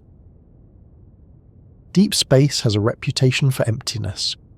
We picture it as a clean vacuum, a vast nothingness where objects drift untouched once they leave the clutter of planets and stars behind. That image is useful for poetry and misleading for engineering. Between stars, space is thin, but it is not gentle. It contains hazards that rarely announce themselves, hazards that do not explode or shine brightly, but work slowly and persistently, wearing down anything that travels through them long enough. These hazards are easy to underestimate precisely because they are subtle. A single encounter means nothing. A brief exposure leaves no obvious mark. But interstellar travel is not brief. It is measured in years, decades, or longer. And when time stretches, small dangers accumulate into defining constraints. Radiation is the most pervasive of these quiet threats. It is everywhere in deep space, arriving from multiple sources with different energies, directions, and effects. Unlike on Earth, where atmosphere and magnetic fields provide substantial protection, interstellar space offers little shelter. A spacecraft travelling between stars is exposed continuously, without pause, without refuge. Some radiation comes from the sun, especially during solar storms. This is already a concern for astronauts in near-Earth orbit and would remain relevant for missions leaving the solar system. But once a spacecraft moves far enough away, the sun becomes just another star and other sources begin to dominate. Cosmic rays are among the most serious. These are high-energy particles, mostly protons and atomic nuclei, accelerated to extreme speeds by distant supernovae, active galaxies, and other violent cosmic events. They move through the galaxy nearly at the speed of light, carrying enormous energy relative to their size. When a cosmic ray strikes matter, it does not simply stop. It initiates a cascade of secondary particles, a miniature shower that penetrates deeply into materials. Electronics can suffer bit flips. Sensors degrade. Structural materials slowly weaken at the atomic level. Biological tissue accumulates damage that increases cancer risk, impairs organs, and alters cellular processes. On Earth, most cosmic rays are absorbed or deflected before they reach the surface. In interstellar space, there is no such protection. Shielding can help, but shielding has limits. High-energy radiation can penetrate dense materials. Thick shields reduce exposure but add mass. Mass, as already discussed, is expensive to move. There is no perfect shield, only trade-offs. For uncrewed probes, radiation primarily threatens electronics. Over long durations, even hardened components degrade. Memory errors accumulate, sensors drift, power systems weaken. Designers can mitigate these effects through redundancy, error correction, and conservative design, but again, time magnifies every weakness. For crewed missions, radiation becomes a central concern. Chronic exposure over years or decades significantly increases health risks. Acute exposure from rare but intense events could be lethal. Shielding sufficient to protect humans for interstellar durations would likely be extremely heavy, adding yet another layer to the mass energy problem. Some proposals suggest using water, fuel, or other necessary materials as radiation shielding, placing them strategically around living areas. This helps, but it does not eliminate the issue. High-energy particles can still penetrate. Secondary radiation can be generated inside the shield itself. Protection is partial, not absolute. Then there is dust. Interstellar dust does not sound threatening. Individual grains are microscopic. They float sparsely through space. A single grain drifting harmlessly would never attract attention. But at interstellar velocities, speed changes everything. A dust particle impacting a spacecraft at a significant fraction of the speed of light carries enormous kinetic energy. Even at lower speeds, the energy involved is enough to damage surfaces, erode shielding, and puncture delicate components. At higher speeds, impacts become catastrophic. The frequency of such impacts is low, but over long journeys, low probability events become likely. A spacecraft travelling for decades through interstellar space will encounter countless dust particles. Most will be tiny, some will not be. Protecting against dust impacts requires shielding that can absorb or deflect high-energy collisions. Whipple shields, layered structures designed to disperse impact energy, are used on spacecraft today. But scaling this approach to interstellar speeds and durations introduces serious challenges. Thicker shielding adds mass. Larger surface areas increase impact probability. Active deflection systems such as electromagnetic fields have been proposed, but their effectiveness against neutral particles and varied dust compositions remains uncertain. Energy requirements for maintaining such fields over long durations would be substantial. Dust also complicates optical systems. Telescopes, sensors, and communication equipment rely on exposed surfaces. Over time, impacts and erosion degrade performance. In interstellar space, there is no maintenance crew to clean lenses or replace components. Radiation and dust together create a slow, relentless wearing down. They do not destroy a ship in a single dramatic moment. They age it. They push systems toward failure gradually, quietly, often invisibly until thresholds are crossed. This gradual nature is what makes them so dangerous. Catastrophic failures are easier to design against. Slow degradation is harder. It demands foresight, conservative margins, and acceptance that some loss is inevitable. Deep space also contains plasma, magnetic fields, and charge particles that interact with spacecraft surfaces. These interactions can cause charging effects, leading to electrical discharges that damage components. Over long periods, repeated charging and discharging stresses materials and electronics. Thermal extremes add another layer.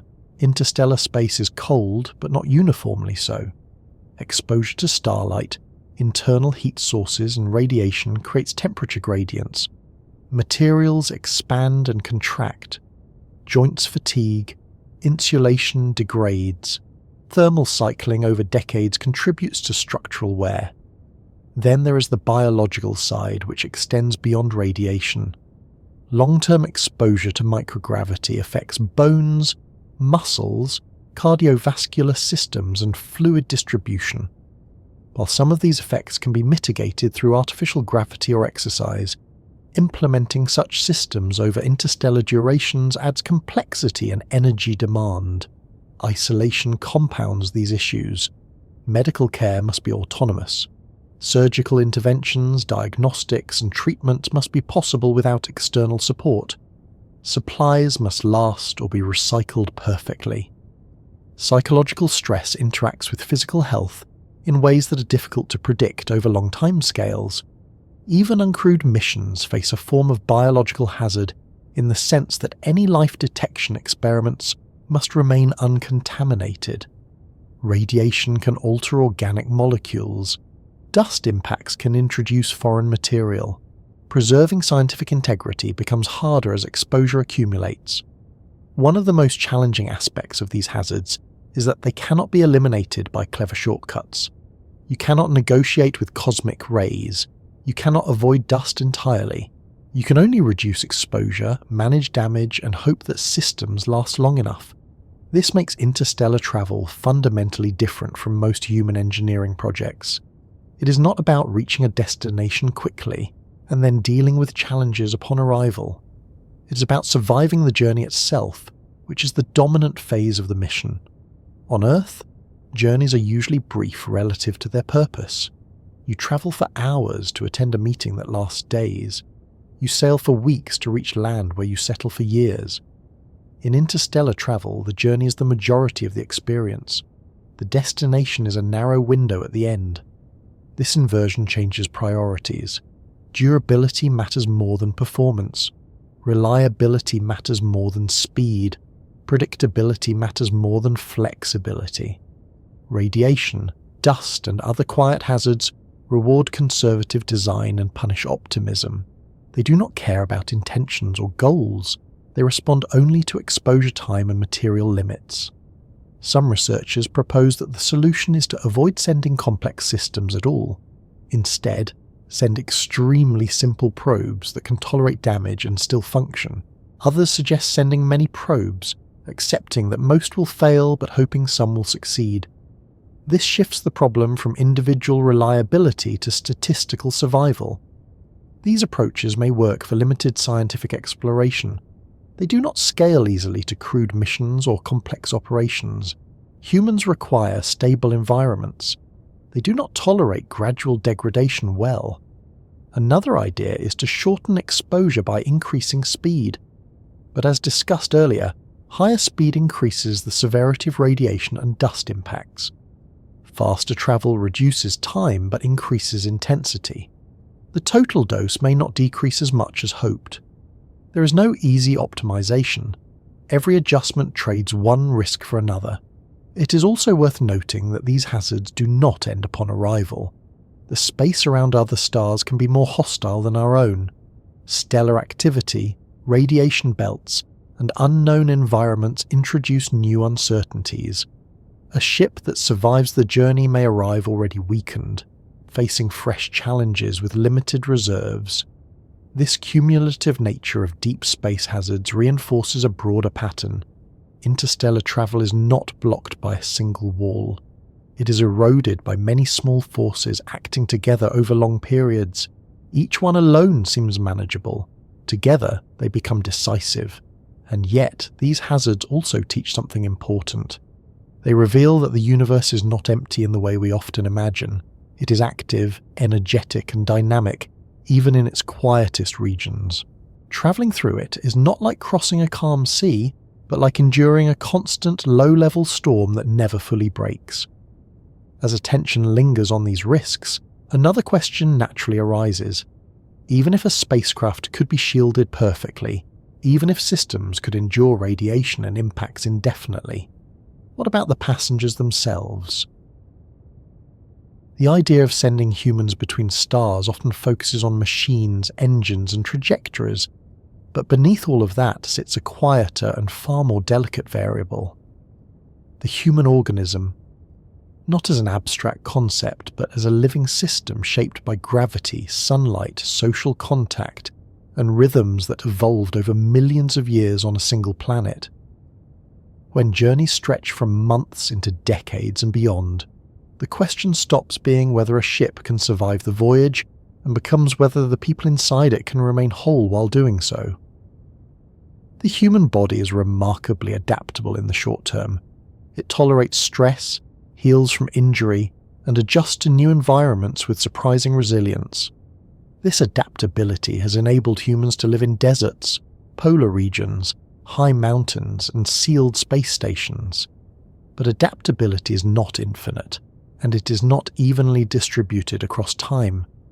What the body can endure for weeks or months is not necessarily what it can endure for years, and what it can survive for years may still leave lasting damage. Microgravity is one of the most immediate concerns. In orbit, astronauts experience bone density loss, muscle atrophy, changes in cardiovascular function, and shifts in fluid distribution. Exercise regimes can slow these effects, but they do not fully prevent them. After months in microgravity, returning to Earth requires rehabilitation. After years, the damage becomes harder to reverse. Artificial gravity, usually proposed through rotating habitats, is often suggested as a solution. In principle, it can simulate gravitational forces and mitigate many physical issues. In practice, building a reliable, long-duration rotating system introduces new engineering challenges. Structural stresses, motion sickness, mechanical wear, and energy requirements all increase. And even artificial gravity may not perfectly replicate Earth's conditions, especially over decades. Radiation adds another layer. As discussed earlier, deep space exposes travelers to chronic radiation that accumulates over time. For the human body, this means increased cancer risk, damage to the nervous system, and potential effects on fertility and development. Shielding can reduce exposure but rarely eliminate it. Over very long voyages, cumulative dose becomes a central concern. Sleep cycles are also disrupted. On Earth, circadian rhythms are synchronized with the day-night cycle. In space, especially far from stars, light cues must be artificially managed. Even small disruptions can compound over time, affecting mood, cognition, and immune function. Long-term circadian misalignment has been linked to a range of health issues on Earth, and there is little reason to believe deep space would be kinder. Nutrition must be managed perfectly. Closed-loop food systems would need to recycle nutrients efficiently, maintain variety, and prevent deficiencies. Even minor imbalances, if sustained over years, could lead to serious health problems. Food is not just fuel. It is cultural, emotional, and social. Monotony alone can become a psychological stressor. Then there is aging itself. Even if time dilation reduces subjective duration for travellers at high speeds, aging still occurs according to the traveller's own clock. A crew embarking in early adulthood may arrive middle-aged or older. Physical capacity changes, cognitive flexibility shifts. Long missions must account for life stages, not just mission phases. Medical care presents another challenge. On Earth, healthcare relies on specialization, external supply chains, and emergency evacuation. None of these exist between stars. A spacecraft must carry the equipment, knowledge, and autonomy to handle everything from minor injuries to major surgery, from infections to chronic disease management. Medical technology also ages. Devices become obsolete. Software becomes outdated. Consumables degrade. Planning for medical self-sufficiency over decades requires anticipating conditions and technologies that may not even be known at launch. All of this addresses the body. The mind introduces a different kind of fragility. Humans are social organisms. Our brains evolved in environments rich with interaction, novelty, and feedback. Long-term isolation, confinement, and monotony place unusual strain on mental health. Even in short-duration missions, astronauts report mood changes, interpersonal tension, and cognitive fatigue. Over interstellar timescales, these effects could become defining. Isolation is not just about being alone. It is about being cut off from meaningful novelty and unstructured choice. A spacecraft, no matter how well designed, is a closed environment. The same walls, the same routines, the same people. Over years, this can erode motivation and emotional regulation. Confinement amplifies conflict.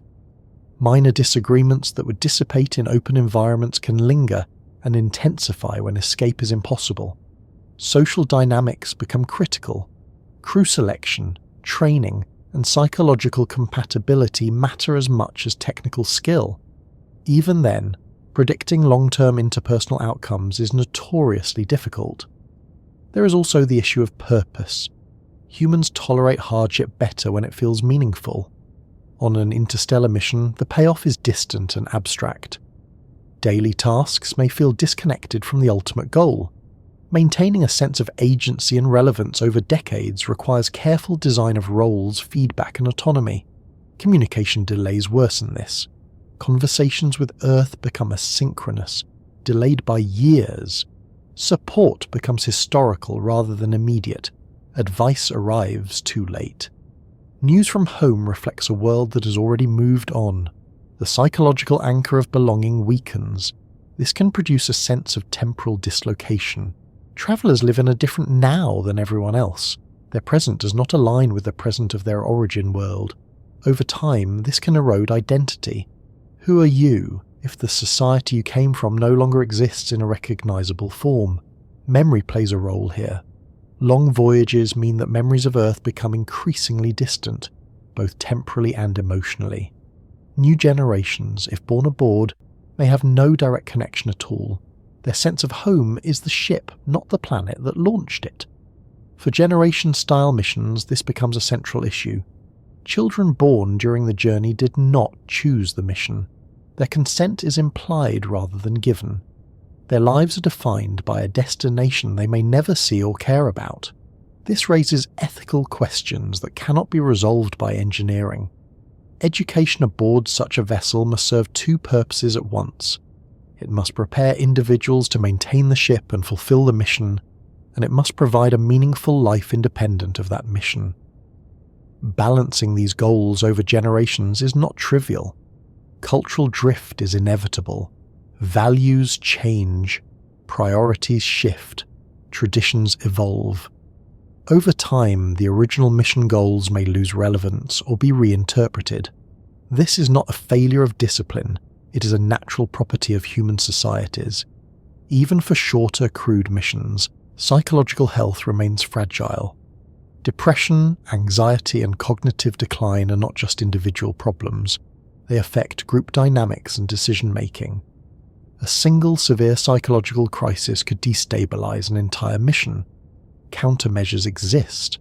Structured routines, access to virtual environments, creative outlets, and psychological support systems can help. Artificial intelligence companions are sometimes proposed to provide interaction and monitoring, but none of these are proven over interstellar durations. There is also the risk of complacency. Long periods without incident can breed overconfidence or boredom. Attention lapses, procedures become routine. In high-risk environments, this can be dangerous. Maintaining vigilance without constant stimulation is a known challenge even in much shorter missions. The human mind is also sensitive to uncertainty. Interstellar travel involves long periods where nothing happens, punctuated by moments of high consequence. This uneven rhythm can be stressful. Anticipation without resolution can wear down resilience. Sleep disturbances compound everything. Poor sleep affects mood, cognition, immune function, and interpersonal behavior. In closed environments, sleep quality can degrade subtly over time, creating a feedback loop of declining performance and well-being. Another often overlooked factor is grief. Over long missions, travellers may lose loved ones on Earth. News arrives late. There is no opportunity for closure in familiar ways. Grieving at a distance, years removed from events, in an environment that cannot change, presents psychological challenges that are difficult to simulate. Then there is fear. Not acute fear, but background awareness, the knowledge that you are far from help. That mistakes cannot be undone easily, that survival depends on systems you cannot fully control. This awareness may fade into the background, or it may persist, shaping behaviour and mental health in subtle ways. Some people thrive under such conditions, others do not. Predicting who will fall into which category over decades is uncertain at best. Selection processes can reduce risk, but they cannot eliminate it. What emerges from all of this is a picture where the human element is not a secondary concern, but a central constraint. Bodies degrade, minds strain, societies drift. These are not failures of willpower or training. They are natural consequences of placing a terrestrial species into an environment that stretches far beyond its evolutionary context. This does not mean humans cannot travel between stars. It means that doing so would fundamentally change what it means to be human during the journey. Lives would be lived under conditions that have no historical precedent. Identity, purpose, and health would all be negotiated anew. When the distances between stars refuse to shrink, and when individual lifespans refuse to stretch far enough to bridge them, the idea of the generation ship begins to surface almost inevitably. It does not arrive with excitement or speed. It arrives slowly, as a concession, a recognition that if humans are ever to travel between stars without relying on speculative physics, the journey itself must become a place to live, not merely a path to endure. A generation ship is not really a spacecraft in the familiar sense. It is closer to a moving habitat, a sealed world carrying a population across interstellar space over many human lifetimes. The people who arrive at the destination are not the people who left. In many cases, they may not even remember the departure except through stories, records, and rituals. Their entire existence unfolds in transit. This concept is often presented as a solution to the problem of time. If a journey takes hundreds or thousands of years, then instead of trying to compress that duration into one lifespan, you allow lifespans to unfold naturally within it. Birth, life, and death all occur aboard the vessel. Time is no longer something to be beaten. It is something to be inhabited. On the surface, this seems practical. Humans have lived in closed environments before, on islands, in polar stations, in submarines and space stations. We already know how to build life support systems, recycle water, manage air, and grow food in controlled conditions. Extend these systems, scale them up, and make them more robust, and perhaps a self-sustaining world could drift between stars. But the deeper you examine the idea, the more it becomes clear that generation ships are not merely engineering projects. They are social experiments of unprecedented scale and duration. Every technical challenge is entangled with ethical, cultural, and psychological ones. The ship must not only function, it must remain livable, meaningful, and stable across generations that never chose the mission for themselves. The first and most immediate issue is population size. A generation ship must carry enough people to maintain genetic diversity over many generations. Too few, and inbreeding becomes a serious risk. Genetic drift, the random loss of variation, can accumulate quietly until health problems emerge. Estimates for a viable minimum population vary, but most suggest thousands rather than hundreds.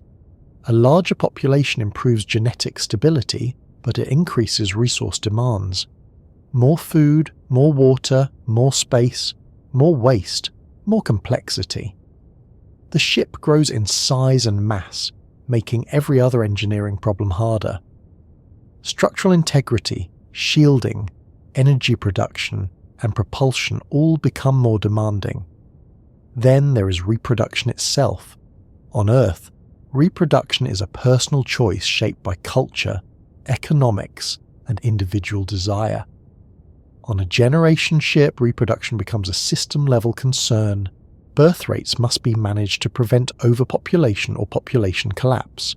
This implies regulation, whether explicit or implicit, of deeply personal decisions.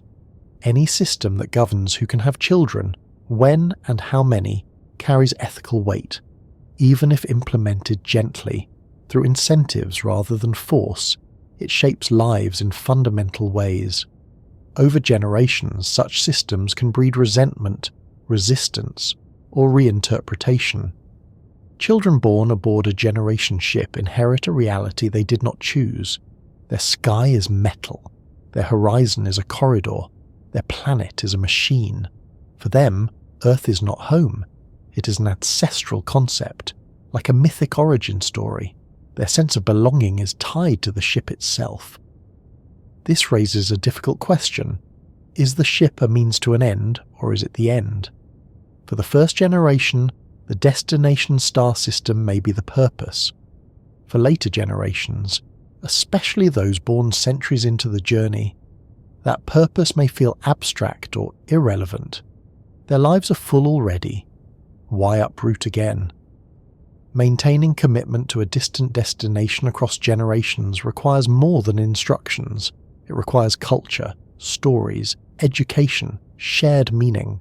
The mission must be woven into identity, not just documented in archives. History shows how difficult this is even over much shorter timescales. Cultural values shift, priorities change, traditions evolve. The reasons one generation finds compelling may not resonate with the next. On a Generationship, there is no external reference to stabilize these shifts. Everything happens in isolation. Governance becomes a central concern. A Generationship must have systems for decision-making, conflict resolution, and leadership that can adapt over centuries. No single political structure is guaranteed to remain stable indefinitely. Monarchies fall, democracies fracture, technocracies stagnate. The ship must be resilient not just to mechanical failure, but to social transformation. Power dynamics will emerge naturally. Control over resources, information, or critical systems confers influence. If unchecked, this can lead to inequality or authoritarianism.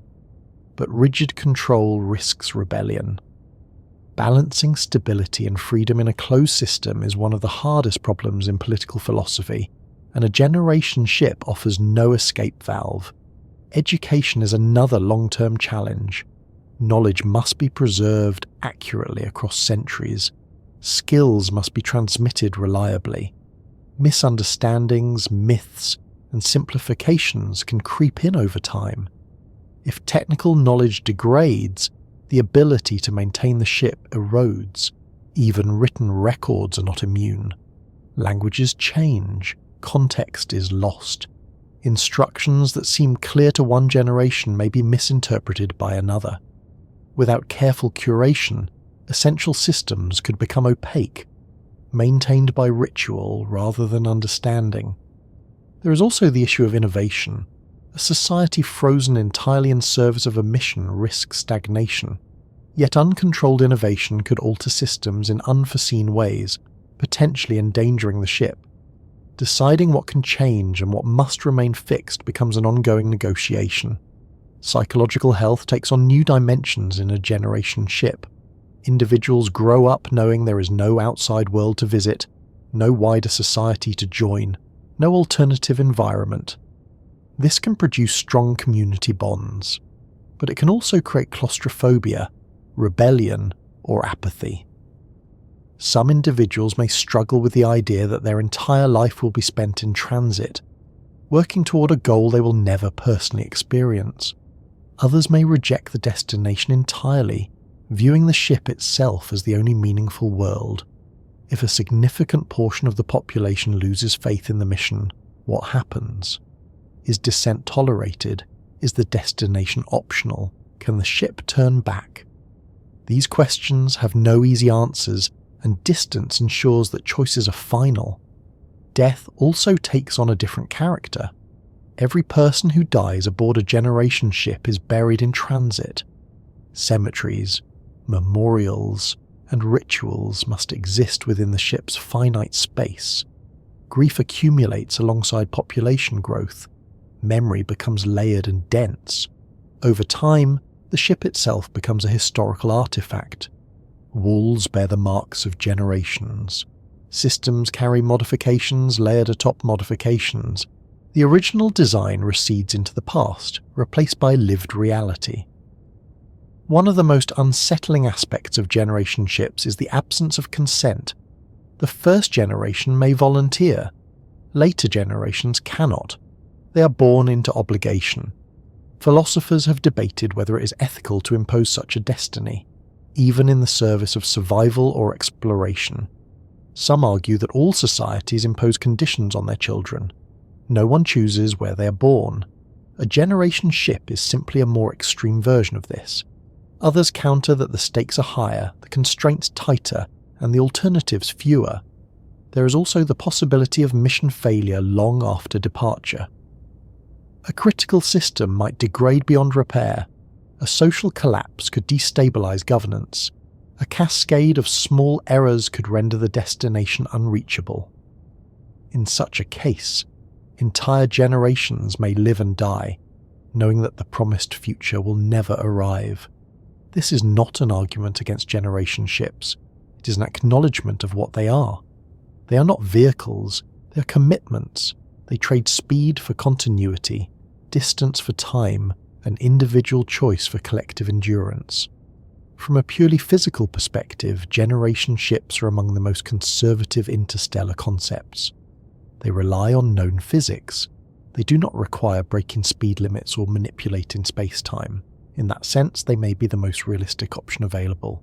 But realism comes with weight. The weight of managing human lives across centuries. The weight of building not just machines, but societies that can persist without external input.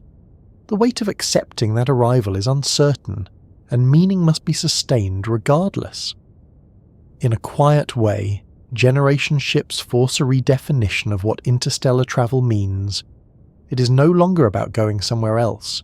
It is about becoming something else along the way. A culture shaped by motion, isolation, and delayed horizons. And as that idea settles, another question begins to form naturally. If living entire lives in transit is so demanding, is there a way to suspend life itself? The appeal of sleeping through a long journey is almost instinctive. When distance stretches beyond patience and time becomes an enemy rather than a companion, the idea of simply skipping the waiting feels like a relief. Close your eyes, pause the body, let centuries pass unnoticed, wake up near another star as if the intervening emptiness never happened. Compared to the burdens of generationships and the strain of long conscious voyages, Cryosleep sounds clean, efficient, and merciful. That sense of mercy is exactly why the concept returns again and again in discussions of interstellar travel. It promises a way around the human problem without redefining humanity itself. No societies drifting in transit. No children born into obligation. No centuries of psychological erosion. Just individuals stepping across time in controlled suspension. But cryosleep, or suspended animation, sits in an uncomfortable space between biology, medicine, and wishful thinking. It is not forbidden by any single law of physics, yet it resists implementation at every practical level. The science is incomplete, the risks are poorly bounded, and the gap between short-term laboratory success and long-duration human application remains wide. To understand why, it helps to separate the idea from its fictional shorthand. Cryosleep is not simply freezing someone and waking them later. Biological systems are not water bottles.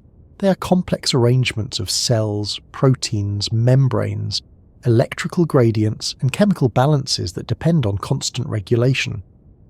Interrupting that regulation without destroying structure is extraordinarily difficult. Freezing is the most intuitive approach, and also the most dangerous. When water freezes, it expands and forms crystals. Inside cells, ice crystals rupture membranes, disrupt organelles, and shred delicate structures. Even small amounts of intracellular ice can be fatal. Nature solves this problem only in limited cases, such as certain insects, frogs, and microorganisms that can tolerate freezing through specialized biochemistry. Humans do not possess these adaptations. Cryoprotectants, substances that reduce ice formation, can mitigate some damage. They are used successfully to preserve small samples like embryos, sperm, and certain tissues. But scaling this up to entire organs, let alone whole bodies, introduces new problems. Cryoprotectants can be toxic. They must be distributed evenly. Removing them safely after thawing is as challenging as introducing them. Even if freezing damage could be avoided, temperature itself is not the only issue. Cells rely on gradients of ions, on electrical potentials across membranes, on finely tuned chemical concentrations. Cooling slows reactions, but it does not halt all processes uniformly. Some reactions continue longer than others, leading to imbalances that worsen over time. There is also the issue of time itself. Cryopreservation works best when the frozen period is relatively short. The longer a biological system remains suspended, the more opportunities arise for slow chemical changes, radiation damage, and molecular decay. Over years or decades, even small rates of damage accumulate. Deep space does not pause these processes. Radiation continues to pass through frozen tissue. DNA can still suffer breaks. Proteins can still degrade. Without active repair mechanisms which require metabolism, damage accrues silently. Cryosleep reduces the rate of harm, but it does not eliminate it. Some researchers propose vitrification rather than freezing. In vitrification, tissues are cooled so rapidly and with such high concentrations of cryoprotectants that they form a glass-like solid rather than crystalline ice. This avoids ice damage, but introduces other challenges. Achieving uniform vitrification in large volumes is extremely difficult. Thermal stresses can crack tissues. Cryoprotectant toxicity remains a concern. Then there is rewarming. Cooling biological systems is only half the problem. Waking them back up intact is equally complex. Uneven warming can cause thermal gradients that damage tissues. Metabolic processes must restart in a coordinated way. Organs must resume function simultaneously. A heart that restarts too early or too late relative to other systems can fail catastrophically. In small-scale experiments, researchers have achieved limited successes. Certain animals can be cooled to near-freezing temperatures and revived. Some organs have been preserved and transplanted after cold storage. Emergency medicine has explored induced hypothermia to slow metabolism during trauma. These are real achievements, but they operate on timescales of minutes or hours, not years. Scaling cryosleep from hours to decades is not a matter of incremental improvement. It is a qualitative leap. It requires not only preventing immediate damage, but ensuring long-term molecular stability in an environment filled with radiation and uncertainty. Even if the biological hurdles were overcome, cryosleep introduces operational challenges. A sleeping crew cannot respond to emergencies. Systems must function autonomously. Failures that occur during suspension may go unnoticed until revival is attempted, at which point it may be too late to intervene. This demands extremely reliable monitoring systems capable of detecting and correcting problems without human oversight. Such systems would need to manage life support, thermal regulation, radiation shielding, and mechanical integrity continuously. They would also need to diagnose subtle biological issues that even awake humans struggle to detect. There is also the question of staggered versus simultaneous suspension. Waking everyone at once increases risk. Staggered waking allows monitoring and assistance, but requires some crew to remain awake for long periods, reintroducing the psychological burdens cryosleep was meant to avoid. Ethical questions arise as well. Cryosleep involves placing individuals into a state of extreme vulnerability. They cannot consent dynamically. They cannot respond to changing conditions. Decisions made before suspension govern years or decades of exposure. Trust in systems and planners must be absolute. Consent becomes even more complicated when suspension spans long durations. If something goes wrong halfway through a journey, the sleepers cannot reassess their willingness to continue. They are passengers in the most literal sense. There is also the issue of identity. Long-term suspension interrupts continuity of experience. From the sleeper's perspective, time passes instantly. From the outside, years or centuries unfold. This temporal discontinuity raises philosophical questions about personal identity and responsibility, especially if societal contexts change dramatically during the sleep. From a medical standpoint, there is uncertainty about long-term effects. Even if revival is successful, subtle neurological or psychological changes may occur. Memory, personality, and cognitive function could be altered. Without long-term studies, these risks remain unknown. Cryosleep also does not solve all human factors. Upon waking, individuals must adapt quickly to new environments, new social contexts, and potentially new cultures. There is no gradual acclimatization. Psychological shock is possible. Trauma may arise from sudden dislocation in time. From an engineering perspective, cryosleep reduces life support demands during transit, but does not eliminate them. Temperature control, radiation shielding, and structural integrity remain essential. Energy systems must operate continuously. Failures during suspension may be harder to detect because biological feedback is minimal. There is also a false sense of simplicity associated with cryosleep. It feels like a clean workaround, but it shifts complexity rather than removing it. Instead of managing conscious humans over long durations, you must manage dormant humans perfectly. The tolerance for error becomes even smaller. It is telling that cryosleep is more developed in fiction than in laboratories. Stories can assume perfect suspension and revival. Reality cannot. Every assumption must be tested, validated, and repeated under conditions far harsher than those of Earth-based experiments. That does not mean cryosleep is impossible. It means it is unfinished science. The gap between what is conceptually allowed and what is practically achievable remains large. Closing that gap would require advances in cryobiology, nanotechnology, medicine, and autonomous systems far beyond current capabilities. Some researchers speculate about nanotechnological repair, microscopic machines that could fix damage at the cellular level during or after suspension. This idea is elegant but speculative. Building such systems would require mastery of biology and engineering at scales we do not yet control. Others suggest combining cryosleep with time dilation, reducing subjective duration further. This compounds complexity rather than reducing it. High speeds increase radiation exposure and impact risk. Cryosleep mitigates some biological effects, but not all. There is also the question of failure modes. What happens if suspension fails partially? If some individuals revive damaged? If systems degrade unevenly? Planning for these contingencies is difficult because there is no real-world data to draw from. From a mission design perspective, cryosleep shifts risk from the journey to the wake-up moment. Instead of continuous risk spread over decades, you concentrate risk at revival. That moment becomes critical. Everything depends on it working correctly. This concentration of risk may or may not be acceptable, depending on philosophy. Some may prefer a long period of managed difficulty to a single high-stakes event. Others may choose the opposite. Cryosleep also does nothing to reduce distance itself. It shortens subjective experience, not objective travel time. Communication delays remain. Cultural drift at the destination remains.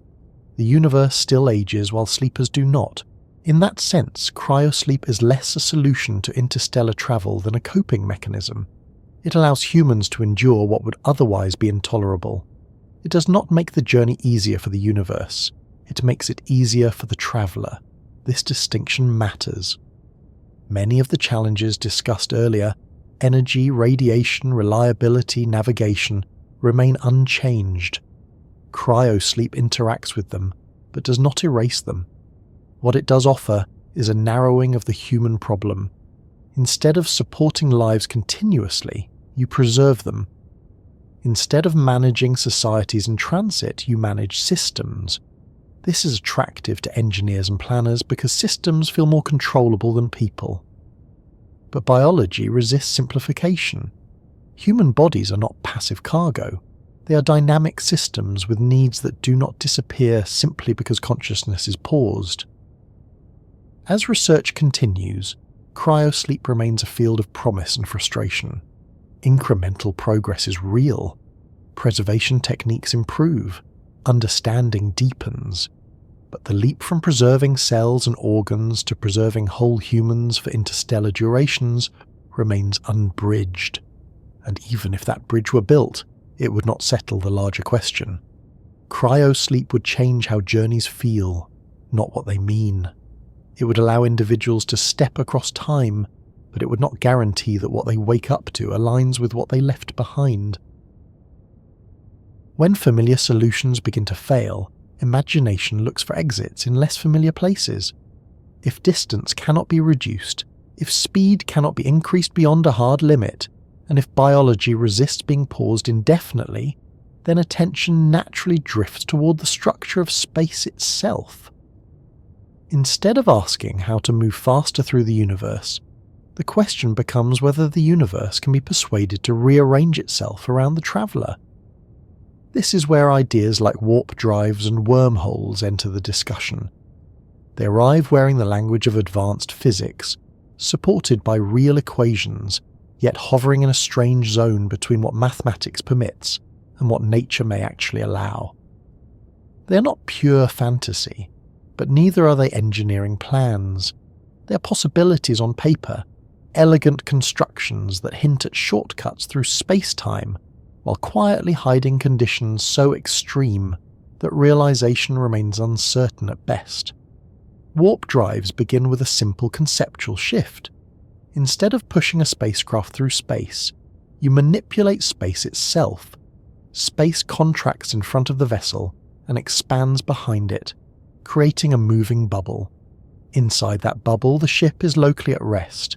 It never violates the speed limit in its immediate surroundings, but relative to distant observers, the bubble can move arbitrarily fast, effectively carrying the ship across vast distances in short external time.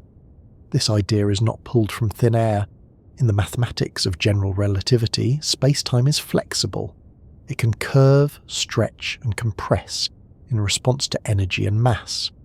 The same equations that describe black holes and expanding universes also allow, in principle, configurations where space-time itself flows. One such configuration is often referred to as a warp metric. It is a specific solution to Einstein's equations that describes a region of space-time moving faster than light, relative to its surroundings, without requiring anything inside that region to locally exceed the speed of light. From a purely mathematical standpoint, it is internally consistent. That consistency is what makes warp drives so tempting. They appear to sidestep the universe's speed limit without breaking it. No infinite energy required to accelerate mass to light speed. No relativistic penalties applied to the ship itself. The universe is not outrun, it is reshaped. But the cost of this reshaping is where the daydream begins to unravel. Warp metrics require exotic energy conditions. Specifically, they require regions of negative energy density. Not just small amounts, but large sustained regions where energy behaves in ways never observed in nature. Negative energy is not the same as antimatter or empty space. It is a property where the energy of a region is lower than the vacuum itself. In quantum physics, small, fleeting amounts of negative energy can exist under very specific circumstances. These effects are subtle, localized, and tightly constrained. Scaling them up to macroscopic, controllable structures capable of shaping space-time is a leap of many orders of magnitude.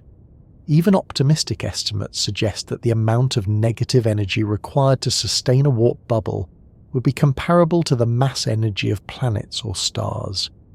More conservative calculations push that requirement far beyond anything imaginable, and this energy must be arranged with exquisite precision. Slight deviations could destabilize the bubble potentially catastrophically. Then there is the issue of control. Creating a warp bubble is only part of the problem. You must also steer it, start it, stop it, and keep it stable. General relativity allows exotic solutions, but it does not provide simple mechanisms for manipulating them. The equations describe what could exist, not how to build or maintain it. There are also troubling implications for causality. Faster than light effective travel allows for scenarios where cause and effect become ambiguous. Events could influence their own pasts. Different observers could disagree on the order of events in ways that cannot be reconciled. While some physicists argue that global consistency conditions might prevent paradoxes, this remains speculative. Warp drives also pose hazards to anything outside the bubble. The compression and expansion of space-time would interact with surrounding matter and radiation. Calculations suggest that intense energy could build up at the front of the bubble, potentially releasing destructive bursts upon deceleration. Arriving at a destination might be far more violent than intended. Even assuming all of these issues could be managed, warp travel introduces another subtle problem. It isolates the traveller from the universe in unusual ways. Signals cannot easily enter or leave the bubble. Navigation becomes complex. You may move quickly, but you are cut off from feedback. In short, warp drives replace one set of problems with another, often more severe set. They are not forbidden, but they are fantastically demanding. Wormholes take a different approach. Instead of reshaping space dynamically, they propose permanent or semi-permanent shortcuts. A wormhole connects two distant regions of space-time through a tunnel-like structure. Enter one mouth, exit the other, regardless of the distance in normal space. Like warp drives, wormholes arise naturally as solutions to Einstein's equations. They are mathematically allowed. In certain cases, they even appear as natural consequences of specific space-time geometries. But like warp drives, they demand exotic conditions to remain open and traversable.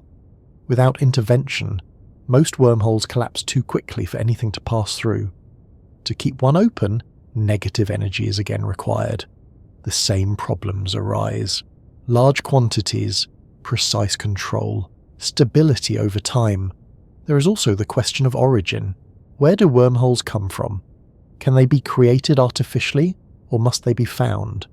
If found, can their endpoints be moved?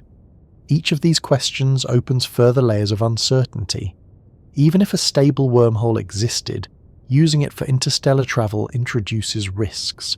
The gravitational environment inside a wormhole could be extreme. Tidal forces might stretch or compress matter. Radiation levels could be high. Navigation inside the tunnel may be impossible in any familiar sense. Then there is the matter of time. Wormholes do not merely connect points in space. They can connect points in time.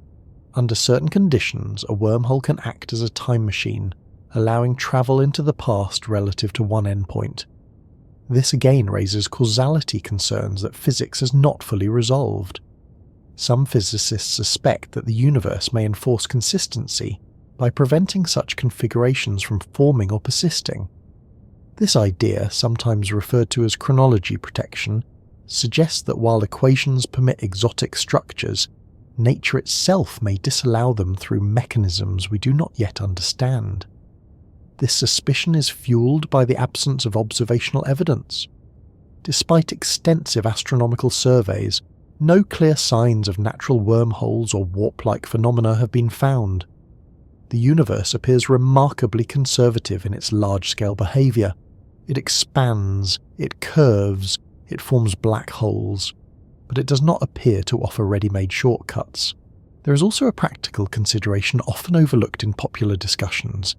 Even if a warp drive or wormhole could be created, doing so would not automatically solve interstellar travel as we imagine it.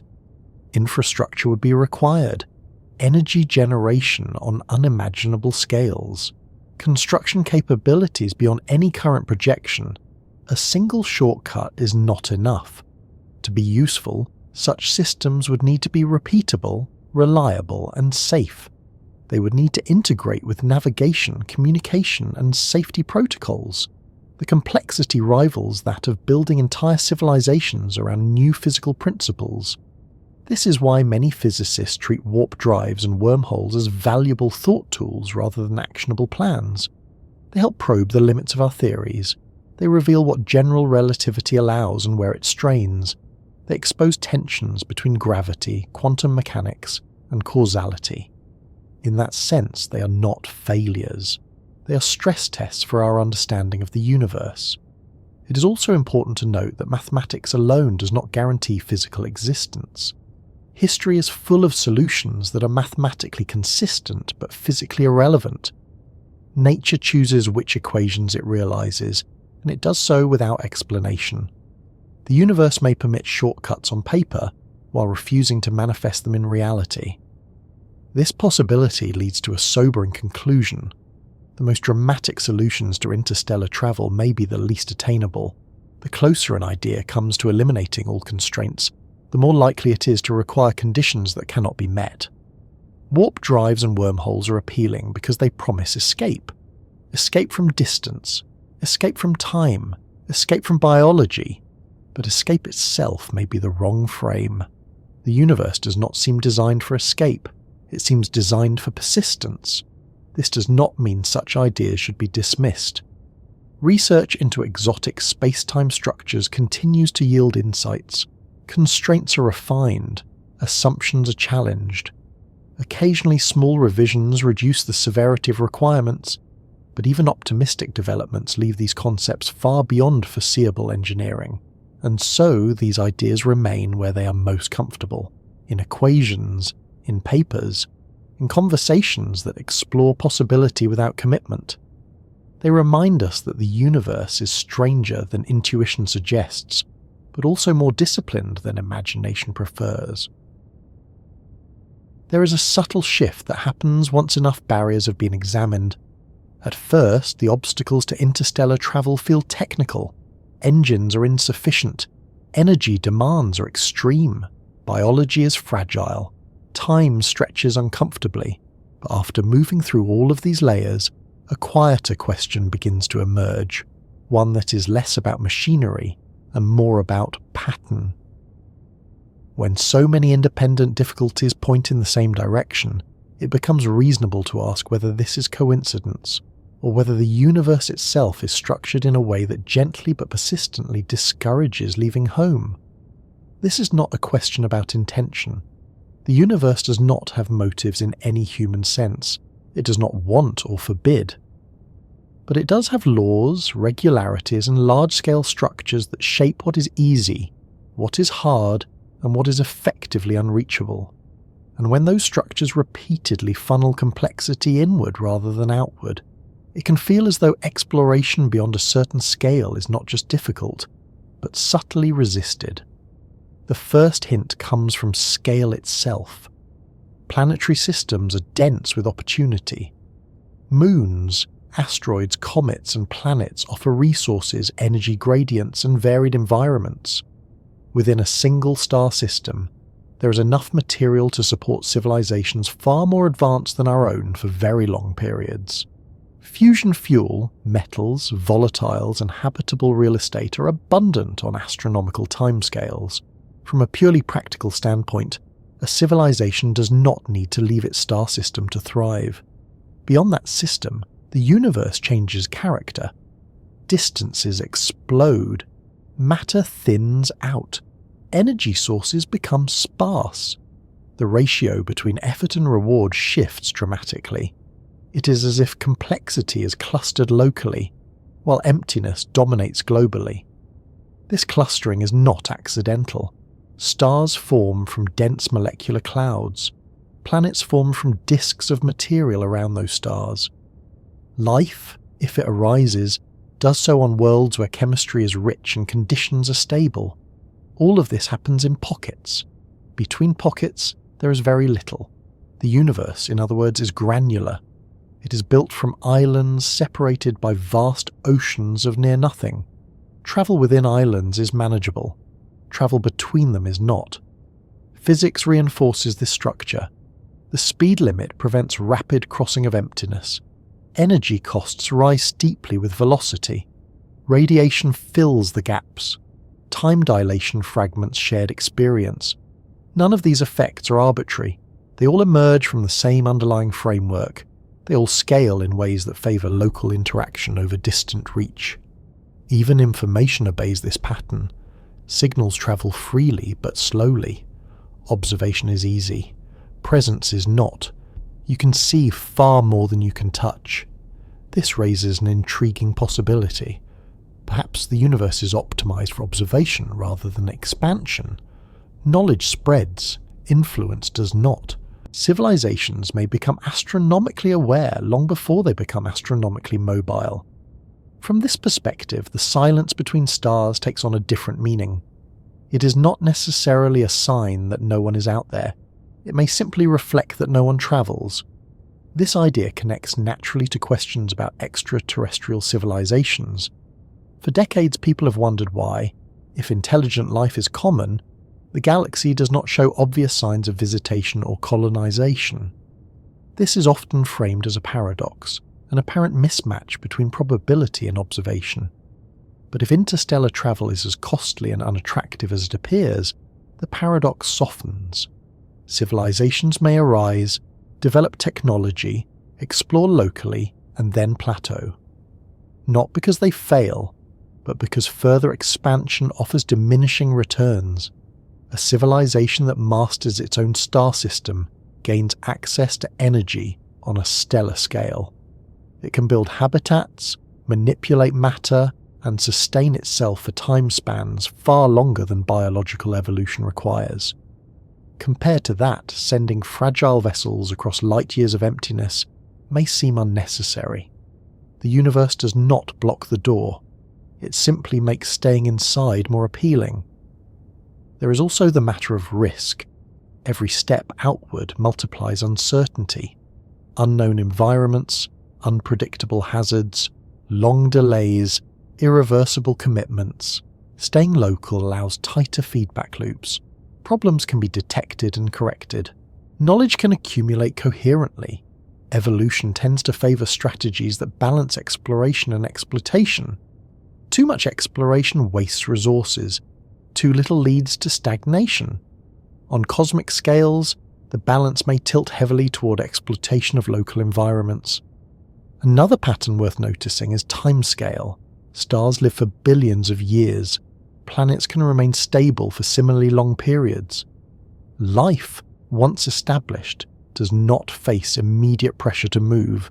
There is no ticking clock forcing departure. The universe is not rushing anyone. When urgency is low, conservative strategies often win. This may explain why many speculative futures focus inward rather than outward. Dyson structures, artificial habitats, and digital civilizations all emphasize intensification rather than expansion. They concentrate activity around existing energy sources instead of chasing new ones. In such futures, interstellar travel becomes a curiosity rather than a necessity. A project undertaken rarely, if at all, for reasons of pure exploration rather than survival. There is also a cognitive element to consider. Humans evolved as explorers, but that exploration was shaped by environments where movement paid off quickly. Crossing a valley led to new food sources. Sailing across an ocean led to new land within weeks or months. The payoff was tangible and timely. Interstellar exploration does not offer that rhythm. The payoff is delayed beyond individual lifetimes. The feedback is slow. The cost is enormous. Our intuition for exploration may not apply cleanly at this scale. The universe may not be hostile to travel, but it is indifferent to our preferences. Another angle comes from information theory. Communication bandwidth between stars is limited by distance and noise. Coordination across civilizations becomes difficult. Shared projects become impractical. Cultural convergence stalls. Even if travel were possible, sustaining interstellar societies might be harder than creating them. This fragmentation could mean that intelligence in the universe is widespread but isolated. Each pocket develops independently, rarely interacting. The galaxy becomes a mosaic of quiet, self-contained stories rather than a bustling network. From that perspective, the absence of visitors is not surprising. It is expected. This does not require the universe to actively prevent travel. It only requires that the cost-benefit landscape be shaped in a certain way, and when we examine the physics, that shaping seems consistent. The speed limit enforces causality, energy costs enforce conservation, radiation enforces durability, distance enforces patience. Together they form a kind of passive barrier, one that does not say no but asks, is this really worth it? For most civilizations, most of the time, the answer may be no. There is also the possibility that advanced civilizations transition away from physical embodiment altogether. Digital minds, simulated environments, and virtual realities change the meaning of place. If experience can be generated locally with arbitrary richness, the incentive to move decreases further. In such contexts, the stars become objects of study rather than destinations. This idea reframes the question. Instead of asking why we have not gone to the stars yet, we might ask whether going to the stars is actually the dominant trajectory of intelligence at all. The universe offers many ways to grow without expanding spatially. Complexity, depth and diversity can all increase inwardly. Perhaps that is the path most often taken. This does not make interstellar travel impossible. It makes it optional, rare, unnecessary for most outcomes that matter, and rarity can look like impossibility when viewed from a short timeline. There is also a psychological comfort in the idea that the universe keeps us close. It suggests that meaning is local, that home is not a stepping stone but a centre. That exploration does not always mean departure. At the same time, this idea challenges a deeply held narrative. Humans like to imagine themselves as outward-moving, boundary-breaking, destined to spread among the stars. That narrative has motivational power. It frames progress as expansion. But narratives are shaped by context. On Earth, expansion made sense. In the galaxy, the same logic may not apply. The universe may not reward the same strategies at every scale. This realization does not diminish curiosity. It redirects it. Instead of asking how to leave, we ask how to understand. Instead of imagining destinations, we imagine connections through observation, mathematics, and inference. We already see this shift in practice. Telescopes grow more powerful, instruments probe farther, data streams inward, knowledge expands without bodies moving. Perhaps that is the universe's compromise. You may look anywhere, you may know much, but you must stay where you are. If so, interstellar travel is not forbidden, just discouraged. A path with so much friction that only exceptional circumstances would justify it. This brings a certain humility to the discussion. It suggests that our place in the universe is not as a conquering wave, but as attentive observers embedded in one small region of a much larger structure. And yet, the question remains open. Physics does not close the door completely.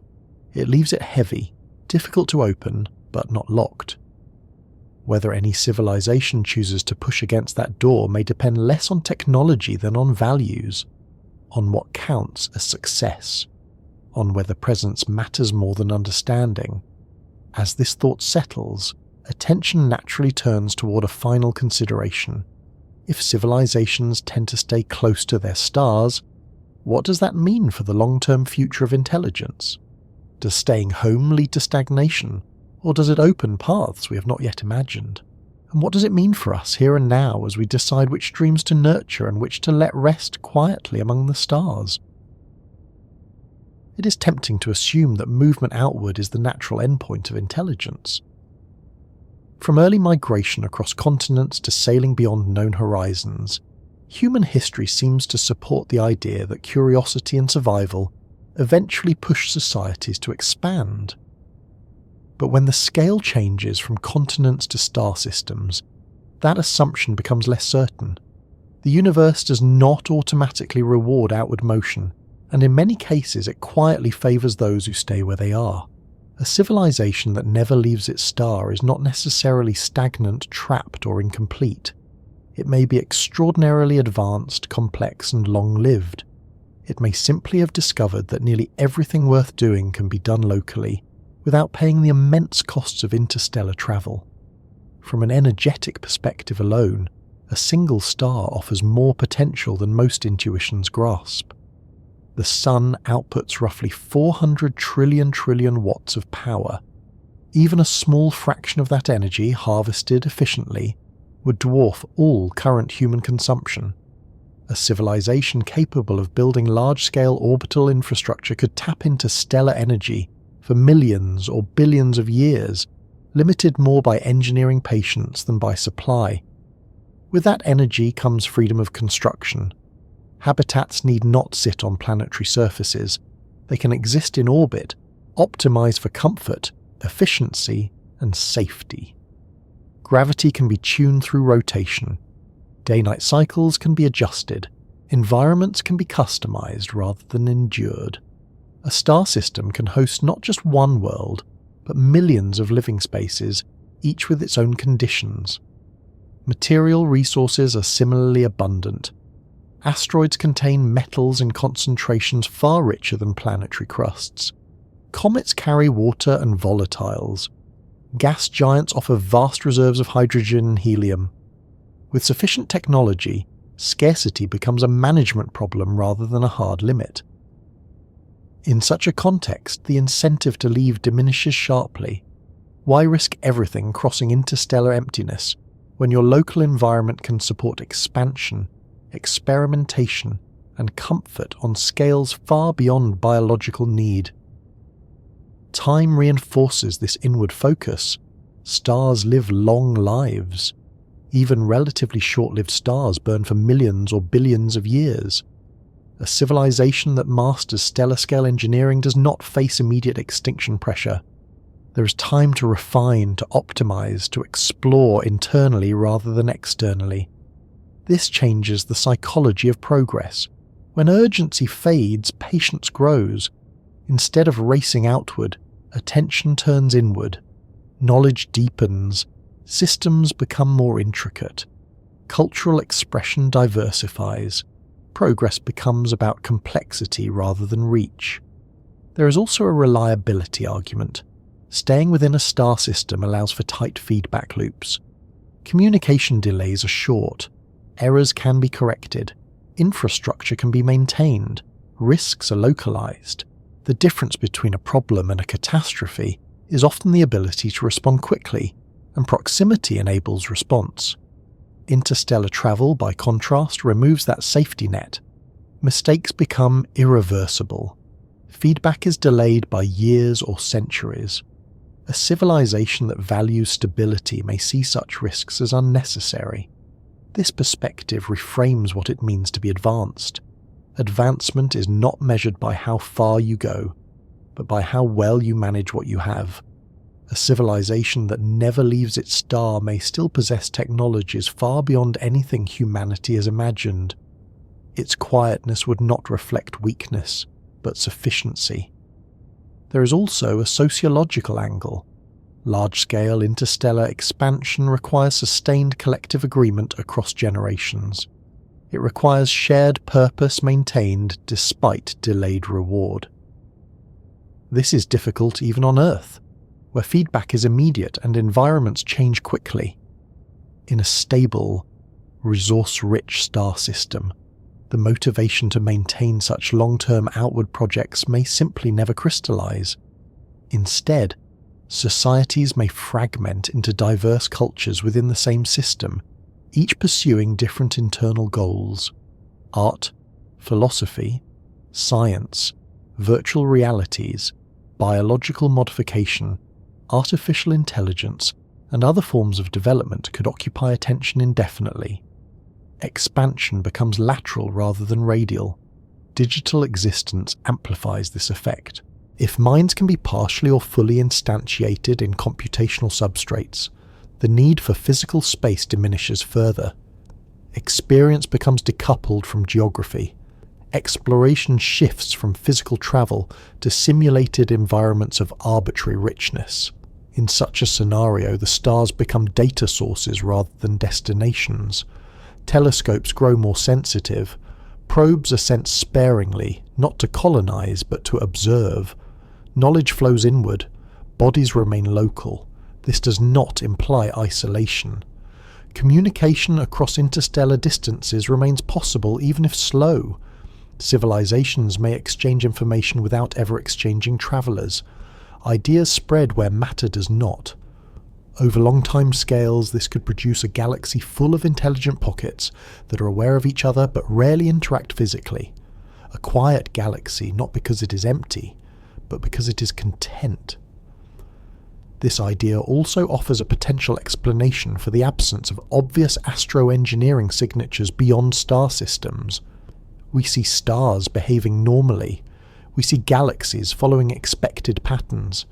There is little evidence of large-scale disruption. If advanced civilizations focus inward, their most significant structures may be subtle, optimized, and hard to detect from afar. They may cloak waste heat efficiently. They may recycle energy locally. They may avoid large-scale expansion not out of fear, but out of preference. From this vantage point, interstellar travel becomes a special case rather than a default. It may be undertaken rarely, perhaps for curiosity, perhaps for survival in extraordinary circumstances, but not as a central pillar of civilization. This challenges a deeply human narrative. Humans evolved under conditions where movement solved problems, when resources dwindled, move, when climates shifted, move, when populations grew, move. That strategy worked because Earth is small and richly connected. The galaxy is not.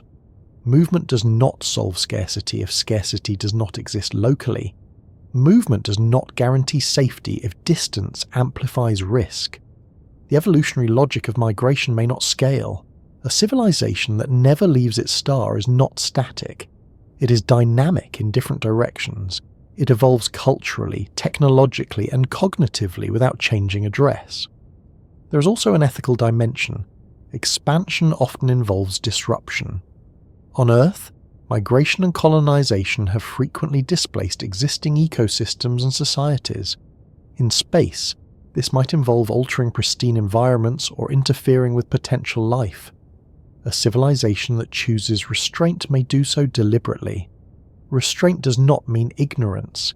It can be a considered response to complexity. This possibility alters how we interpret our own aspirations. Wanting to reach the stars is natural. It reflects curiosity and ambition, but assuming that it is inevitable may say more about our current stage than about ultimate outcomes. We are still young as a technological species. Our local environment feels limited. Our energy use is tiny compared to stellar output. Our lifespans are short. Under these conditions, expansion feels necessary, but necessity changes with capability. A future humanity that can build habitats, manipulate energy, and sustain itself indefinitely within the solar system may feel differently. The stars may remain beautiful, intriguing, and distant without demanding conquest. This does not mean interstellar travel will never happen. It means it may never become routine. It may remain a rare, symbolic act rather than a widespread practice. Understanding this helps resolve a tension. We can admire the stars without feeling compelled to reach them physically. We can explore deeply without travelling far. The universe, in this framing, is not a ladder to be climbed outward, but a landscape to be understood from where we stand. The sense of impossibility shifts. Interstellar travel may not be impossible in a strict sense. It may simply be unnecessary for most civilizations most of the time.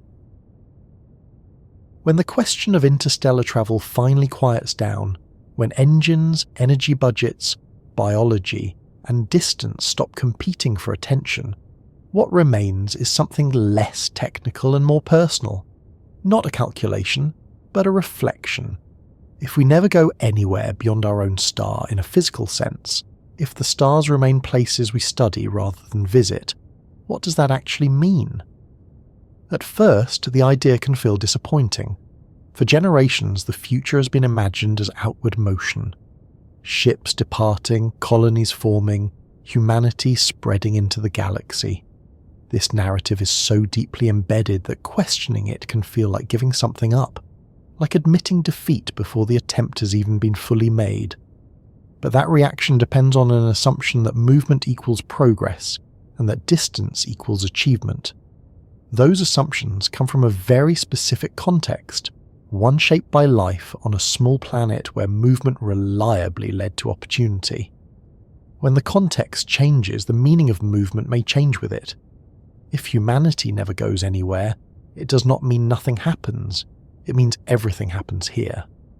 A civilization confined to a single star system is still free to grow in depth, complexity, and understanding. It can build, redesign, and reimagine itself in ways that are limited far more by creativity than by space. The solar system alone contains more room, more material, and more energy than biological intuition comfortably handles. Even now, the vast majority of our system is unused. Planets, moons, asteroids, and orbital space represent a canvas far larger than Earth alone. Remaining local does not mean remaining small. It means working within a region that is already enormous by any reasonable measure. If we never go anywhere, the future becomes less about destinations and more about states, not where we are, but how we live, not what we reach, but what we build. This shifts the definition of exploration. Exploration no longer means arriving somewhere new. It means uncovering new structures, new forms of organisation, new modes of existence. These can happen inwardly, technologically, socially, and cognitively. Scientific exploration already reflects this. Some of the most profound discoveries of the last century did not require physical travel to distant places. They required new instruments, new theories, and new ways of asking questions. Quantum mechanics, relativity, genetics, and information theory reshaped understanding without anyone leaving Earth. Astronomy itself is an example. We know more about stars billions of light years away than about many regions of our own oceans. Knowledge does not scale with physical presence. It scales with attention and method. If physical travel between stars remains rare or non-existent, observation becomes the primary bridge. Telescopes grow more sensitive. Interferometers span planetary distances. Signals are analysed with increasing precision. The universe becomes more present through data rather than visitation. This is not a lesser connection. It is a different one. There is also a temporal dimension to consider. Interstellar travel is often framed as the future, but futures are not singular. They branch. A future focused on inward development may produce outcomes that outward expansion never could. Long-term stability becomes possible when energy sources are local and predictable. Cultural continuity becomes easier when communication is fast and shared experiences remain synchronized. Ethical frameworks can evolve without the distortion of extreme isolation. Staying close allows problems to be addressed collectively rather than fragmenting across unreachable distances. It allows mistakes to be corrected before they harden into irreversible paths. This matters because intelligence does not just survive by spreading, it survives by maintaining coherence. Too much fragmentation can be as dangerous as stagnation. A civilization scattered across light years, disconnected by time delays, may struggle to act as anything other than a loose collection of historical echoes. If we never go anywhere, we may remain more fully ourselves. There is also a question of responsibility. Expanding outward carries consequences. It risks altering environments we barely understand. It risks imposing our presence on places that may host other forms of life, even if simple. Staying local avoids those ethical uncertainties. A civilization that chooses not to expand physically may be exercising restraint rather than weakness. It may recognize that not every capability needs to be used, and not every frontier needs to be crossed. This idea runs counter to many heroic narratives, but maturity often does. Maturity involves recognizing limits not as insults, but as information. If interstellar travel remains out of reach, it forces honesty. It forces us to confront what we value when distance is no longer a solution. If problems cannot be escaped by leaving, they must be solved where they arise. Climate, inequality, governance, meaning, purpose.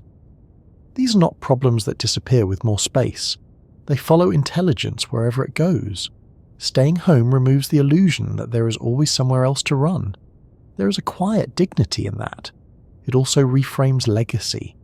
Instead of being remembered for how far we went, we might be remembered for how well we lived, for what we understood, for what we preserved, for what we created that did not depend on conquest or expansion.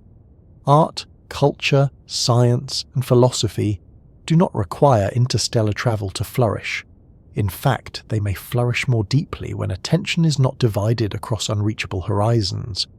There is another possibility worth sitting with. If no one goes anywhere, then perhaps no one ever has. Perhaps the galaxy is full of civilizations that stay near their stars, learning, adapting, and fading without ever touching one another physically. If that is true, then the universe is not empty. It is simply quiet in a particular way. Quiet does not mean lonely. It means separate. It means that each pocket of intelligence experiences the cosmos from its own vantage point, building meaning locally rather than globally. In such a universe, significance is not measured by expansion, but by richness. A civilization's success is not how widely it spreads, but how deeply it understands and shapes its environment. This idea can feel unsettling because it removes a familiar ladder. There is no inevitable march outward, no guaranteed galactic presence, no final image of humanity among the stars. Instead, there is continuity, long-term stewardship, iteration, refinement. That may be harder to dramatize, but it may be closer to how the universe actually works. It is also worth noting that not going anywhere does not lock the future permanently. Physics does not declare an eternal ban. It simply sets cost high enough that choices matter. A civilization may choose to remain local for thousands or millions of years, and then change its mind under different circumstances. Staying home now does not mean staying home forever. It means not assuming that leaving is the default or the goal. If interstellar travel turns out to be impossible, or so impractical that it never happens, the universe does not become smaller. It becomes more intimate. Attention turns inward. Responsibility increases. Meaning becomes something that must be cultivated rather than discovered elsewhere. This can be uncomfortable. It removes the fantasy that salvation lies somewhere beyond the horizon. It insists that value must be created, not found. But there is also relief in that insistence. It frees us from measuring worth by distance. It allows curiosity without restlessness, wonder without entitlement. The stars remain. They do not vanish if we cannot reach them. They continue to burn, to change, to teach us through light and time. We can know them without touching them. Perhaps that is enough. And perhaps the final measure of a civilization is not whether it escapes its birthplace, but whether it learns to live fully within it, aware of the vastness beyond, humbled by it, inspired by it, and content to listen, to observe, and to think, while the universe continues quietly doing what it has always done, whether anyone travels through it or not.